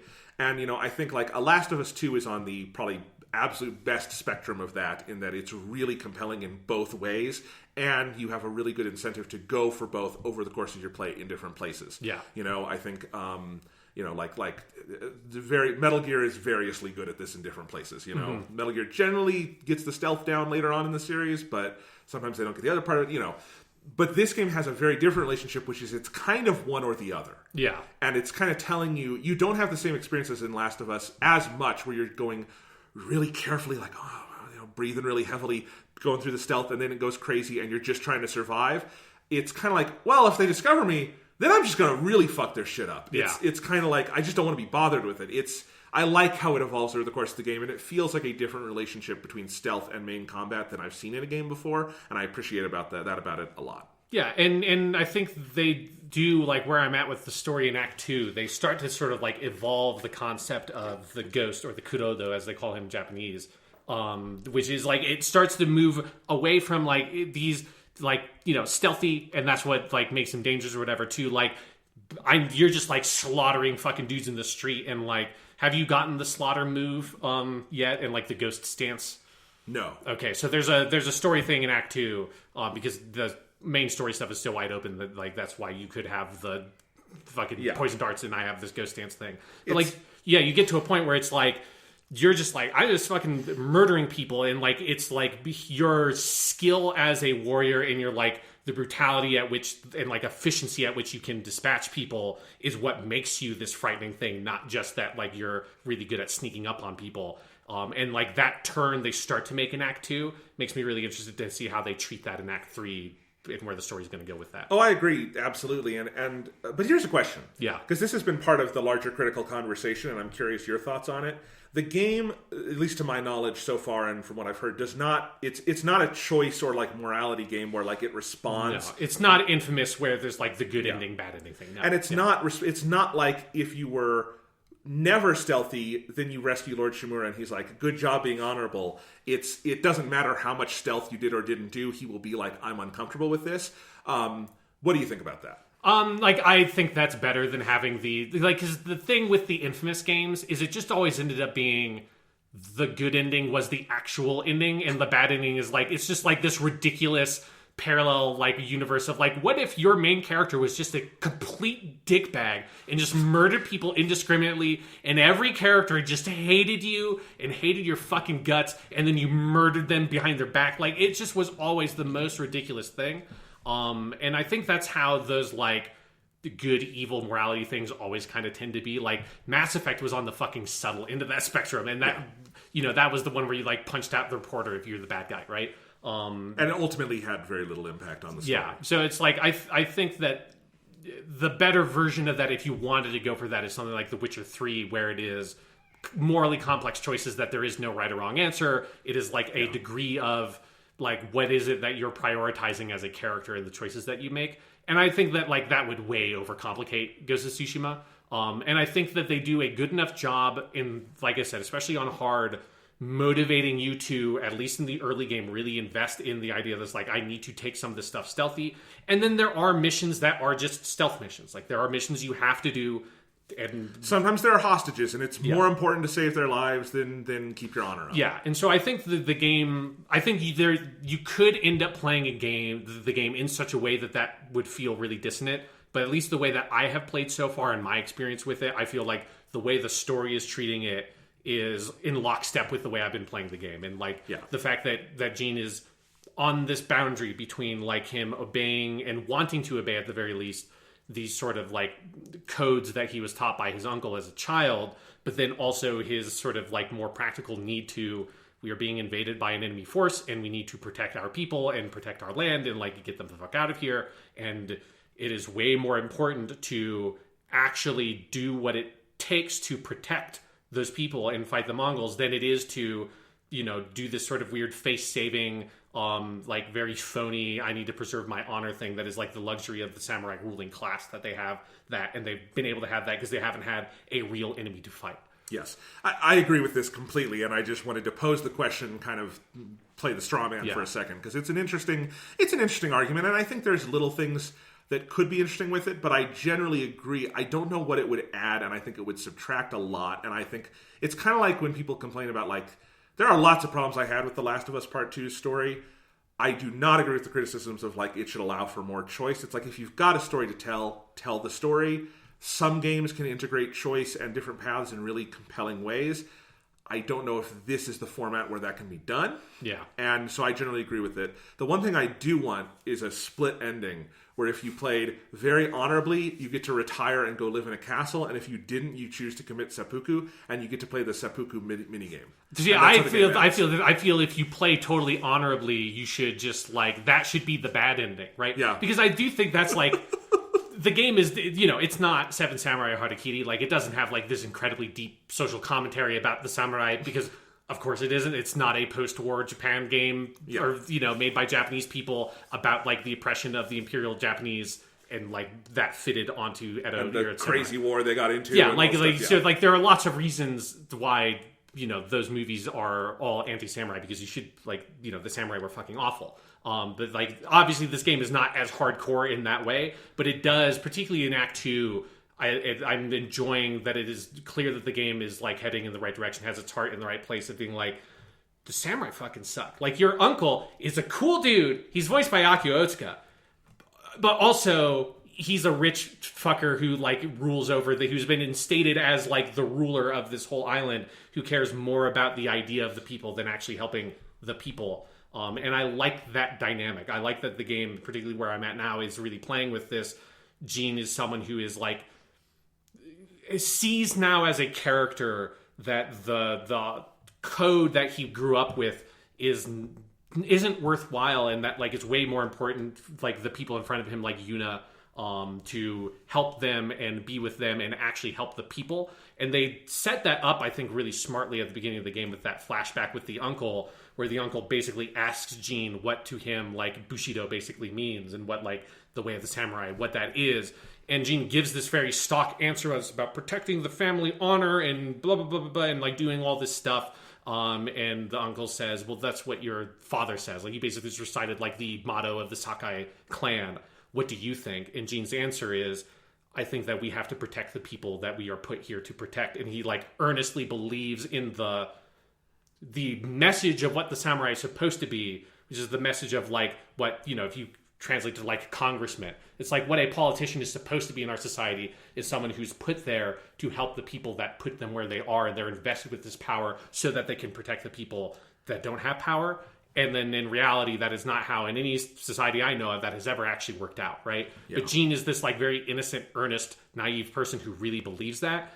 And I've been enjoying seeing when you rescue the uncle after Gene has not met him for like, you know, that whole first act of the game, and you see him from this very different light of like, oh, right, like he spouts all this stuff, but has the uncle ever done anything that actually backs that up? Versus you are like in there helping people day to day. You're in there with people like Yuna who aren't rich and aren't noble, and you're actually helping them.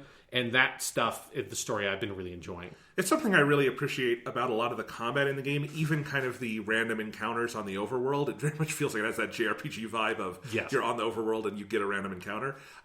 Is that frequently there's like a peasant there who at the end you save and they thank you and you bow and they leave. And like there's that little reward of humanity of like, why is he just cutting down Mongols for fun? No, it's because they've got a peasant kidnapped, might sell it into slavery or something, and he's like, it's my person, I gotta save them, and then say, go to the Golden Temple or go back to Ariake or wherever and be like, you'll be safe. And like, yeah, and you're like building up these refugee camps in these like major cities. I think that's really smart, and it's something I think some games like this are missing, and just a level of humanity that like I think this is a very different game than Last of Us 2, but that I wish that had a little more of sometimes.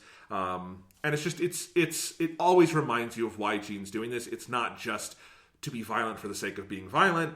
It's because, hey, they've got like 5 hostages and I'm supposed to protect the people, and let's go do that, you know? Yeah. And, you know, I'm definitely cutting them down very brutally, and it's fun, but also, you know, there's a purpose to this. Yes, yeah, and it is reminding you that like the core of the characters, he's doing this for like this community and everything. Yes.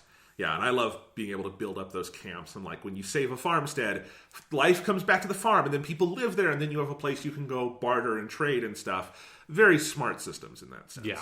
Yeah. What different like side characters have you liked the most? I like all of them a lot. Like I think like Yuna is the best character in the story. Like she's obviously the one who's like paired with Gene. I just did like literally like before you came over because you were a little bit later than usual. I'm like, I think I can maybe finish this one extra minute mission. I finished the like Yuna side quest chain that's in Act 2. Have you done that? No, I haven't even started it. It's very good. Like it just fills in her backstory because she's from this like Yadakawa area of the map. And yeah, so she's really cool. And I like one thing I like about all the characters, like the other major characters are obviously like Masako Dono and Ichikawa Sensei, like the people you assemble in that first act. And I like the like feel of all the major warriors in this region were killed in the opening battle of the game. So all the people you encounter are people who are old or young, or they're women or children. They're the people who are not a part of the battle because they are not part of the samurai class, which would only be like able-bodied men basically who would have gone to that fight. And so it's Masako Dono who is, you know, the matroness of this like storied samurai clan that has been cut down, and she's out for revenge. Or it's Ichikawa Sensei, who's like a retired samurai who's an expert with the bow and who, you know, has taught a bunch of people how to use archery and stuff. And then it's people that are like Yuna, who are just normal people who live in this area. And I like that mix of characters, and I think I haven't gotten super deep into the Ishikawa Sensei or Masako stuff in Act 2 yet. I've only kind of done the first one or two of their missions there, but I find both of their stories compelling. Like, I'm really interested to find out more about Tomoe and meeting her, because I just like the mystery of like this weird woman you're chasing after who's like training the Mongols, and then also Masako's desire for revenge for her family. Particularly, there's that one great mission where you visit her on the Komodo beach and you help her find her sons. That's one of the best in the whole game. That like helped me like really get even more invested in her story. So I think the game in general does a good job of giving you these like characters that they're not like, it's not like they're the most interesting characters in the world. They're not like, I wouldn't put them on the level of like Naughty Dog in terms of character work, but it's so far above where these kinds of games usually hit, because usually like this kind of stuff is so basic in something that's like an open world action game. Yeah, name a character in Assassin's Creed who is not the playable protagonist or a historical figure. Yeah, exactly. That it's like Assassin's Creed Origins. I love Bayek to death. He's an awesome protagonist, but the people you meet along the way in that game are fine, but they're like functional characters to tell like this little story about that area. Whereas Ghost of Tsushima, like they've been sticking with this cast in a way that is really compelling. And then that moment at the end of Act 1 of bringing everybody together and assaulting that big camp and just feeling like I've brought these people together, I've helped them with their problems. It almost has like a Mass Effect 2 feel, like the suicide mission of I've like really got to know these people, so when I see them again, I'm really happy. Absolutely, and I agree with all of that. I think I like the Moscow missions. I think that's a quest chain that I feel is a little, I can feel it being elongated, where there's a little repetition in there. Yeah, it's a little bit meandering of you just going like, here's another person you have to kill on the revenge mission. I think there's like probably one or two, just because I feel like I have two more of those on the map, and I'm like, I don't know if maybe they're slightly different, but like so far all of her Act 2 stuff has just been, here's another person, and I killed that person because they were involved. Yeah. I really like the Ichikawa Sensei ones, mainly because he's voiced by Shigeru Chiba. Yes. And Shigeru Chiba is one of my all-time favorite voice actors. I could hear that dude reading the phone book and would be entertained. Yeah. And he's great in this. It is the series. I think Shigeru Chiba is on a weird spectrum for me between Emperor Pilaf and Raditz. Yes. And it is his high-pitched, funny voice that's also like Buggy the Clown and stuff like that. And then there's Raditz, which is his low, menacing, like shit-eating grin villain voice. And Ishikawa Sensei is like Raditz, but noble. Yeah. And he has that kind of... But is he actually noble? Because he's also like kind of an asshole samurai. Like all the samurai are assholes. That's always true. And I think the combat design in his missions is really fun. I think there's one near the end of Act 1 with him where you set up with all your bows, they just come flooding down, and you have tons of arrows, and you get the fire arrows for the first time, and it's very fun, because I do like the archery in this game quite a bit. So yeah, I mean it helps that the voice cast is so fucking good. I mean, I was very happy when I heard Yuna's brother, and I'm like, that's Kappe Yamaguchi, who I can't believe they got for a part this relatively small, but they really stacked this cast.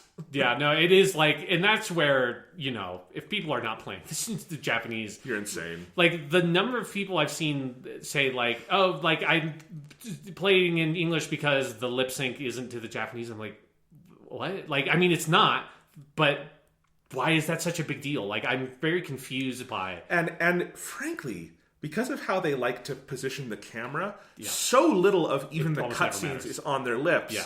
And you will... And also, they're like, these are professional voice actors that, the bulk of what basically every Japanese voice actor does is dubbing English language movies into Japanese, because, and maybe this is part of that thing of like, if you're English speaking, you almost never watch anything that is dubbed. Like, it just never happens. You don't watch anything that is like, or if it's dubbed, it's a cartoon, right? It's an anime. But you're not watching something live action that has like accurate lip movements that is dubbed over. Whereas like, if you're Japanese and you play Last of Us 2 and you want to play the game with the Japanese voice cast, which is very good in the Japanese version of Last of Us 2, they are dubbing over those lip flaps, and it's not going to be perfect. But I also feel like they are really good at what they do, and most of the time it matches pretty well. Yeah, and also, like, who fucking cares? Like, this is something I think a lot of anime fans in America don't understand, especially if they listen to dubs. Lip flaps don't match in anime either. Yeah, they're not particularly accurate. Japanese anime lip flaps are all over the fucking place because they don't really care. And then there's this very weird thing where English dubs of Japanese shows try to match those lip flaps like religiously, and that's why a lot of white dubs sound so awkward. Why? Who gives a shit? They're cartoons. I don't care. Yeah, I mean, usually in anime, like, the lip flaps are basically done before voices are recorded. Yes, like, always. Which is the reverse in English. Like, in English, it's standard that you record the voices and then you animate to the voices. Yeah. In Japanese, it is more or less standard that it is the reverse. Yeah, like there's Isao Takahata's last film, Tale of Princess Kaguya, did the reverse, and it had them, he recorded the voice actors and then animated it. And it was, and like, it pissed off the whole staff because it's so much more work. Yeah. But you also watch it, and if you've watched a lot of Japanese anime, it's shocking because you realize, oh, there's not that thing where they open their mouths and then a half second later the voice comes out, which is every anime I've ever watched. Yeah. Yeah. And you just get used to it. So, yeah, I agree. I think it's, who cares? And, it would have been nice for, like, the lip sync to have been redone, but also for any of the major cutscenes, those are all performance captured, right? So it's like you would have had to reanimate the dude's entire head basically to reanimate the lips. Yeah. So it's like I'm not going to ask developers like if this is like a kind of like a crunch thing. It's like that's such a minor thing. It is ridiculous. They were never going to make it for Japanese language first. That's a ridiculous expectation. I'm so relieved that Japanese language is even an option in the first place, which was not a thing I assumed when the game was first announced. So yeah, like to me, it's like that's such a non-starter. You are missing out on really great performances, particularly from the core cast. You have a truly world-class voice cast over here, and in English, I'm sure they're all fine. They're not to the level of Kazuya Nakai and Shigeru Chiba and Akio Otsuka. It's like fucking Community Shakespeare versus Royal Shakespeare Company. Who do you want to watch? And beyond that, it is, especially if you understand some Japanese, like, if this is like a weird like instance of this where like localization for this game into Japanese is such a different thing for any other game. But like the Japanese localization is phenomenal, and the Japanese script is so much better than the English script. It's like because of course it is, because in the English script they throw out the word honor like every 2 seconds. And because if you play with the Japanese language, you're still getting the English subtitles. And so they're just saying honor, honor, honor, honor, honor. But in the Japanese version, they're saying like 5 or 6 different words each time. So it's not like this is a sentence where he's just saying honor at the beginning, in the middle, and the end. Those are 3 different words that are more specific versions of this vague concept of honor, because they're referring to Japanese samurai concepts. So like they're translating them into Japanese is this weird information, or this weird instance where typically when you're localizing something, inherent information in the language is extracted out from the translation process. Whereas here, because they're translating it into a language that is more suited for the setting, they're adding in more specificity. So it is it's just a more interesting story, I think, if you can understand some of what the Japanese is saying versus the English. And also, I have to say, the quickest way for me to know someone is not playing this in Japanese is if they say the characters are bland. Yeah. Maybe, I haven't heard it in English, but I don't know how you can call a character voiced by Kazuya Nakai yelling, Sakatte koe! Yes. Like doing that kind of stuff. Yeah, very good. Like that's not bland. Shigeru Chiba is not bland. Akio Otsuka is not bland. I just don't think it's possible for them to be bland. Yeah, and like the character archetypes they're playing off of, like, because Jin is a fairly stoic character, because of course he is, but like because it is playing off of this stoic samurai archetype, like Kazuya Nakai is able to, particularly, like, I'm so impressed with a lot of his stuff in Act 2. Like, he's able to infuse that with the right amount of humanity, in a way that is, resemblant of like a Yojimbo or something like that. Like it's like Toshio Mifune's more stoic characters in those movies. It has that kind of feel to it, or like, I mean, it really is like a Tatsuya Nakadai kind of character. It's really, I think it is so well done. Tatsuya Nakadai is a really good... Yeah. Because I think when I first saw the trailer for this game, or saw some of this stuff, I thought, well, if they could have gotten a voice actor, they would have resurrected Toshiro Mifune and done that. I think they would resurrect... I don't know if he's actually dead, but they would get Tatsuya Nakadai. I think he passed away not that long ago. I think But, like, if you don't know, Tatsuya Nakadai, he's in even more things, I think, than fucking Toshiro Mifune, because he was in so much. But one big landmark performance would be Harakiri. Yes. And I think he's very much playing that kind of... He's still alive. Oh, my God. Yeah. Yeah. He's 87. Yeah. Well, good. Yeah. Okay, so they could have gotten him, but probably not. He doesn't sound young anymore. Yeah, I'm pretty sure he's retired. Yes, I think he's retired. But watch Tatsuya Nakadai. He's one of the greatest actors who ever lived, and I think he's very much in that mold. And you can hear Katsuya Nakai channeling that a lot. And I'll just say, for me, overcoming the Zoro association of like, I hear him now and like, I know it's the voice actor who plays Zoro, but he's very much like separated the two characters, even though there are quite a few similarities.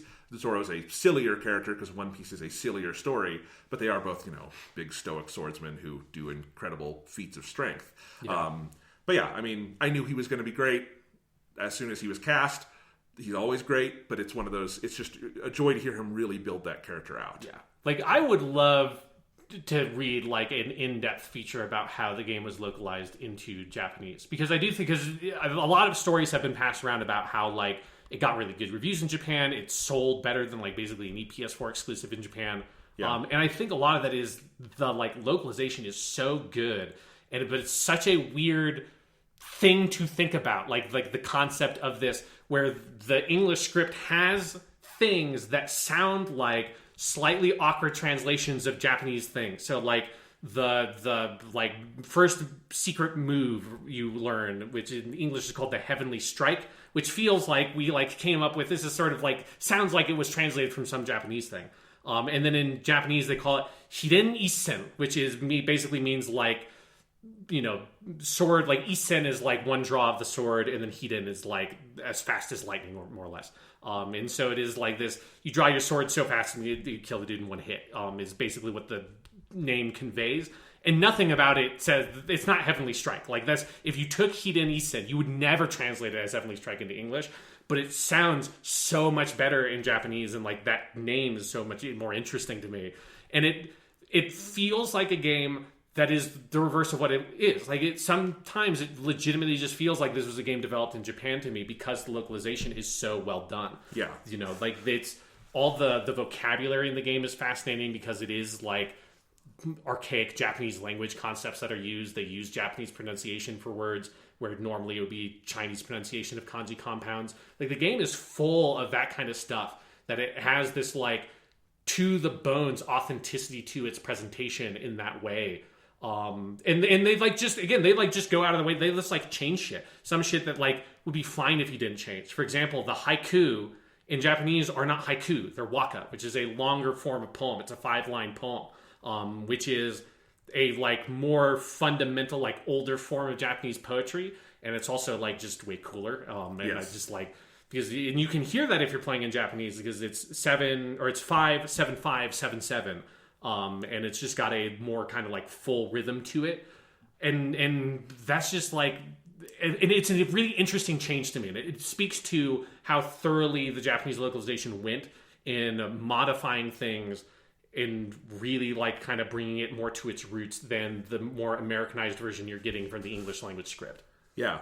Oh, I agree with all of that. But also I've been a little distracted, Sean, because Tatsuya Nakadai is emphatically not retired. What? He was in a TV movie this year called The Return on the Jidaigeki Senmon channel, which I didn't know that was a channel. So that's cool. Jidaigeki, that would be like, it specializes in like period, like samurai stuff. And there is an unreleased 2020 movie, probably not released because of coronavirus, called Tog the Last Samurai, that he is in. I don't know what size of role, although on the page, it's a Shochiku movie. I'm looking at the Shochiku website, Sean, and he is one of 3 actors listed, and it says, a beautiful samurai film from Takashi Koizumi, assistant to Akira Kurosawa on After the Rain, about a samurai who leads his country to fight against the new regime with honor and dignity. Sounds familiar? The film may provide some answers to the question, what is a samurai? What can we learn from them in the modern era today? In order to present the texture of the period, the film was mostly shot in 35mm. So yes, he is still alive and kicking, and people in Japan know why you get Tatsuya Nakadai. Yeah. Because that sounds like the exact movie you would get him for. They should have hired him for this game. Yeah. He was in the most recent Zatoichi movie. Yes, which is not really a Zatoichi movie. I know, but yeah. So he's still kicking. Fuck. Yeah. I'm sorry, Tatsuya. I have underestimated you. Did you know his first film performance is as a wandering samurai in Seven Samurai, but he's uncredited? Yep. I did not know that. Yeah. Well, there you go. This is utterly irrelevant to what we're talking about, but except for cool. Like if people know Toshiro Mifune but they don't know Tatsuya Nakadai, you're underwatched Or you just didn't realize because he's also the main villain in Yojimbo and Sanjuro. And he's much more of a chameleon than Toshiro Mifune. Yes, He can be. I love Toshiro Mifune. He's not a subtle. Sure, he's a big presence, and Tatsuya Nakadai is great. Watch High and Low, where they are two sides of the same coin in that movie. They're so good. Mwah. Anyway, I think we've summed it up for now. One thing I want to talk about with Ghost of Tsushima. Okay, I'm not a big fan of the boss fights and the one. Oh right, yes, yeah. It's not that I think they're terrible or anything. It's a problem where it feels like it wants to be Sekiro much more in those moments, and that's just not what this combat system is for. And when you strip away everything but the main sword play, I find it's a lot of weird difficulty spikes. I find that there's a bunch of stuff that I just don't know how it works in the game because you never fight like this. Like, I was very confused about what was and wasn't blockable with parries and like what you should dodge. So that's something that like you need the color on. Yeah, the color on is much easier. Like it still is different because it's an X in when it's unblockable, and then it becomes a line when it's something that you can parry when you upgrade. Yeah, but I don't think like the character animation, it doesn't read as clearly and smoothly to me as like a Sekiro where I really feel like I know what they're going to do. I had to unlearn some Sekiro things because you need to be a lot more aggressive in Ghost of Tsushima in terms of going after them and not like using their moves against them. You can do that somewhat, but it won't get you all the way. So I don't know. They kind of feel like those moments kind of pump the brakes on the game for me, and it feels like the kind of boss fight where it's not what the game is mostly doing, and so it feels like it's an out of place non sequitur to me. Yeah, I think I broadly agree, but it hasn't affected me that much. It's like the game doesn't excel at it. It is mostly like a fun presentational kind of thing. It doesn't make me hate the game or anything, but... And I think the thing that makes it like it's not a big deal to me is that if you die, you just come back immediately. So it's definitely the kind of thing where like I feel like I die once or twice, and then I kind of get the sense, okay, this is what they're going for. And it is like I would love for this game and Star Wars Jedi Fallen Order to combine their one-on-one boss fights, because I think Jedi Fallen Order has generally better designed boss fights and the controls work better for it in that game, but the load time's super long, so if you die it's a huge pain in the ass, and they're not like, those are not Sekiro level, like they're not, I mean, Sekiro has the best boss fights maybe in any video game, so it's like that's a huge standard to go to. So yeah, it's like it is a thing where it's like they're not like the best boss fights in the world, but they're also they're like they feel really hard, and then I feel like I overcome them really quickly. Where it's like I die a couple of times, and I think I've done enough of them at this point because I've gotten the I like really like mainline because I just wanted to get the Kinsei armor. You do like 5 or 6 of those fights as you wander around, and so I just kind of did a bunch of those really fast, and I got into the rhythm of kind of figuring it out. But yeah, like they're not great, but they're not terrible is kind of how I feel about them. Yeah, and I wouldn't say they're terrible either. The one of them, there's one you can do pretty early, and I think it's the fight when you're getting the Heavenly Strike. Is it that one? Yes, it's the Heavenly Strike one, I think, because it's one of the first song missions you can do. Yeah, and it's the hardest thing in the whole game so far, and it was such a out of left field difficulty spike that was the most down I've been on the game the whole time. Yeah, that's especially I think depending on what upgrades you have when you have that, it is like harder, because if you don't have the ability to parry his like thrust or whatever it is, because if you don't upgrade that, I think that like it's the Tengu demon is what they call him. Yeah, because I was in the same boat, and then I did that first boss fight I didn't have that upgraded, and then the next one I had that upgrade. I'm like, oh, this is like, you just shouldn't be able to do these if you aren't able to parry one of those attacks, because it is so much harder. I agree, and yeah, so I don't hate them. Presentationally, I think they're cool. I love the arenas they put for them. I do think the standoff animation is too long on all of them, especially because Gene does the exact same thing in every single one. Yeah, I wish they were a little bit more custom. Yeah, because every time he does the thing where he holds onto his hilt and then he uses the thumb to flick out the blade, and it's always cool. Yeah, I love it. But I have seen it like 10 times by now, and I wish you could just like skip those scenes and just get into the fight. But no, it's not a huge problem. They're not a huge part of the game. If you hate them, you could always there's no difficulty achievements, so you could just tap it down and then go back up if you really hate it. I haven't done that, but you could. But yeah, it's fine. It's just something that I noted. And here's the thing: if Sekiro did not exist, I don't know if I would even notice it. Yeah. Because it's like, and it sucks because these games have so little actually in common, except that they both are fetishistic about their setting. and they're both so great at it, but from such completely different angles. Yeah. But they're both like parry system-based, Chanbara fights. You get into that kind of inevitable comparison. Yeah, I feel like between Ghost of Tsushima and Sekiro, it's like basically we have the two perfect samurai games, just like, but they're perfect in like the different aspects that you want. And Neo is somewhere over there too. Yeah, Neo is somewhere over there. Yeah, I gotta play those at some point too. I bought Neo 2 on sale a little bit ago, and I have no idea when I'll have time to play it because I also need to play Persona 5. I have so much to play, Sean. I have so much to play. I have Paper Mario. I have a couple of indie games I just got that I'm very excited for. I need to play a lot of games. Yeah. A couple of final notes on Ghost of Tsushima before we close out. One is, I think the most interesting, like, technical... I don't know if it's actually an innovation or if it's just, like, nobody else has done it this well.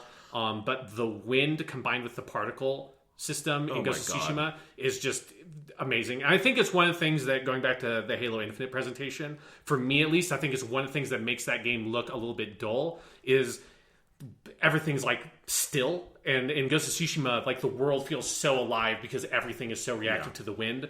In particular, I think the story of Sucker Punch, of them starting the generation with like them showing off the big flashy particle effects that are possible on PS4 with their superhero action game of Infamous, and it's got all the crazy neon shit and smoke and fire, and it's like that game had just the most gorgeous particles. It was like, because particle stuff was one of the most like touted features of the new GPUs. It was like the main like UE4 thing that they showed in that tech demo. So it's like they started off with that, and it's this big flashy version of particles. And then at the end of the generation, they kind of close out the PS4 with this much more tasteful, fascinating, and I think way more powerful implementation of the same kind of system. But instead of using it for crazy neon lasers, it's leaves and fireflies and butterflies and birds. And it is just like magical to me. It's the kind of thing that aesthetically I've never seen a video game do it. And one of the major reasons to play in Kurosawa mode, because in black and white, particles look even more striking, and it's one of the big things they're borrowing from movies like that, is how they would make use of, like, the touchstone for me is always the black rain in Seven Samurai, and they certainly, when there is rain and snow in this game, it gets that across perfectly. If you ever see like some really striking particles, just switch over to Kurosawa mode for a second, even if that's not your main play style, and you'll be like, ooh, pretty. It is very, and I agree. It's that combined with the seemingly impossible load times. Yes. I do not know how they did it. I think they probably wished on a monkey's paw and something will happen. The PS5s will all explode. There will be a red ring of death. I don't know. It feels like they cheated somehow. Like it's sort of like how it feels when you play a Naughty Dog game in terms of like the quality of the environments and character models. It's just like, did you like secretly plug an extra GPU into the side of the PS4 or something? Like, how is this even possible? Like, how the fuck? Because particularly just because I feel like we have been in this land of massive load times for most games for most of this generation, which is why like the SSD clearly is such a needed hardware advancement for the next gen. But yeah, it is almost like counterintuitive to then like have all this like, and then games will load instantly. It's like, well, I've been playing Ghost of Tsushima, right? Have you played this fucking game? Because like it's doing it. I don't know how. This is Doom Eternal was the other one this year. Yes, Doom Eternal. Surprisingly, like innovative on that space, because I did not think we would start getting that until we just bought a PS5.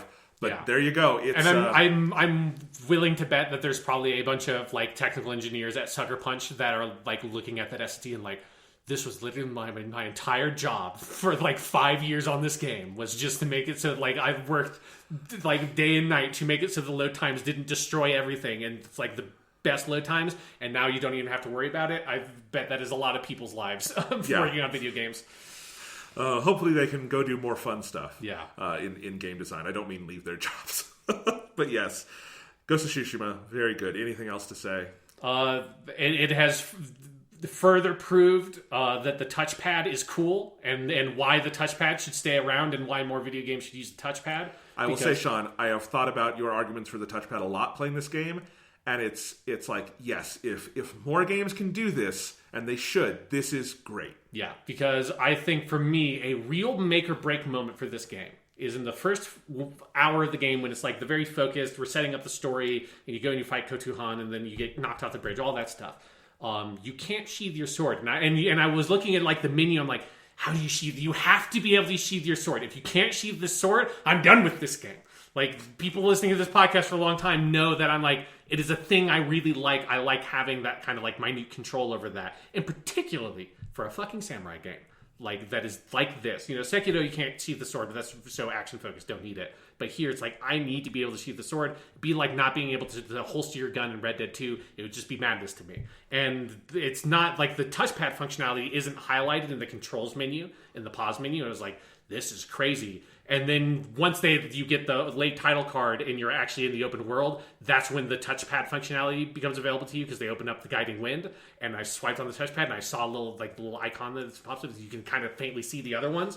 Like, okay. And I swiped right and he took his sword out, and then I swiped right again and he like ran the blunt edge of the blade along the sheath and then sheathed it. And like, okay, we're here. 10 out of 10, like you did it. Well, you know, that's not a perfect 10 out of 10, but it means you're on the path to it. Like, you can be there. Because if you couldn't sheath the sword, this game would top out at a 7 out of 10 if I was giving it a score review. Like, you couldn't get higher than that if you couldn't sheath the sword. But they did it. It's all thanks to the PS4 touchpad. And because this game is arguably overcrowded with controls. There's a lot of like toggleable menus, and like it's got like 4 different radial menus or something in it. Yeah, and sometimes like I'm like, I wish some of the action commands for the hits were on the shoulder buttons, but then I'm like, but where would you put the other things? Change the controls. That's exactly it, right? And it's because and I do think we're getting to a point where controllers have too few buttons for the amount of commands, and I think the touchpad is a good innovation for that. And I also think, now that I've played a bunch with the Xbox Elite controller, back buttons just need to start being standard on controllers, because that would be something that would improve Ghost of Tsushima greatly to me, if instead of having to move my thumb off the stick to hit down on the pad to do the heal, if I could just hit something on the back of the controller, that would be perfect. And I feel like the perfect controller might be something that had something like the touchpad, where you could do advanced menu style commands, which Ghost of Tsushima does very well, and then at least 2 buttons on the back to move some of that off the front. Yeah. 4 is ideal, but like, I'm disappointed neither the PS5 or Series X are doing that on the built-in controllers, because that feels like a necessary innovation. But the PS5 at least has the nice bigger touchpad, and I really this game has me hoping that at least Sony's first-party studios will fully embrace it next time. And if you're not first party, just make it an option. Just make it a thing where you can assign like a direction and that will go straight to map or whatever it is. Like, please. It's like so nice. It's just a nice little convenient thing that can give you little bonus commands. You know what would be great if in the maybe this is inaccessibility now, but if they could do something in the PS5 settings, kind of like how Xbox has their accessories app, where you can, especially on the Elite, infinitely remap, assign zones and say you have these. This is what the Vita did. Have 4 zones on that, and then say put any button on those. Yeah, how great would that be? That'd be great. Yeah. It's just It's the touchpad is cool. Is so like criminally underused. It's a cool feature. Yeah, because my main frustration with it, if I haven't been clear over the years, is that it has been criminally underused. I've always thought it had potential, and sometimes I just look at it and I'm like, this is a big, dumb waste of plastic when no one uses it, which it is if no one's using it. Yeah. But when it's in Ghost of Tsushima, I'm like, this is the rare PS4 game, now that I have my Elite controller for Xbox, where I don't wish I were playing on my Elite controller. Mm-hmm. I'm like, this is the way to play it, because this is not on that other controller. Yeah. So, yeah. All right, Ghost of Tsushima is good. Great game. Yeah. Xbox Games Showcase. Yeah, it had some stuff. It was fine. It was like that's the takeaway. It's like, it was fine. The Halo demo was fine. Everything was fine. Nintendo, are you okay? We haven't heard from you in a while. Would like to hear from you. Just know everything's fine. Yeah. COVID bad. American government bad. Yeah. That's our ratings for today. Yes. But Ghost of Tsushima, you're on your way to a 10 out of 10. Good job sheathing sword. That's a big plus.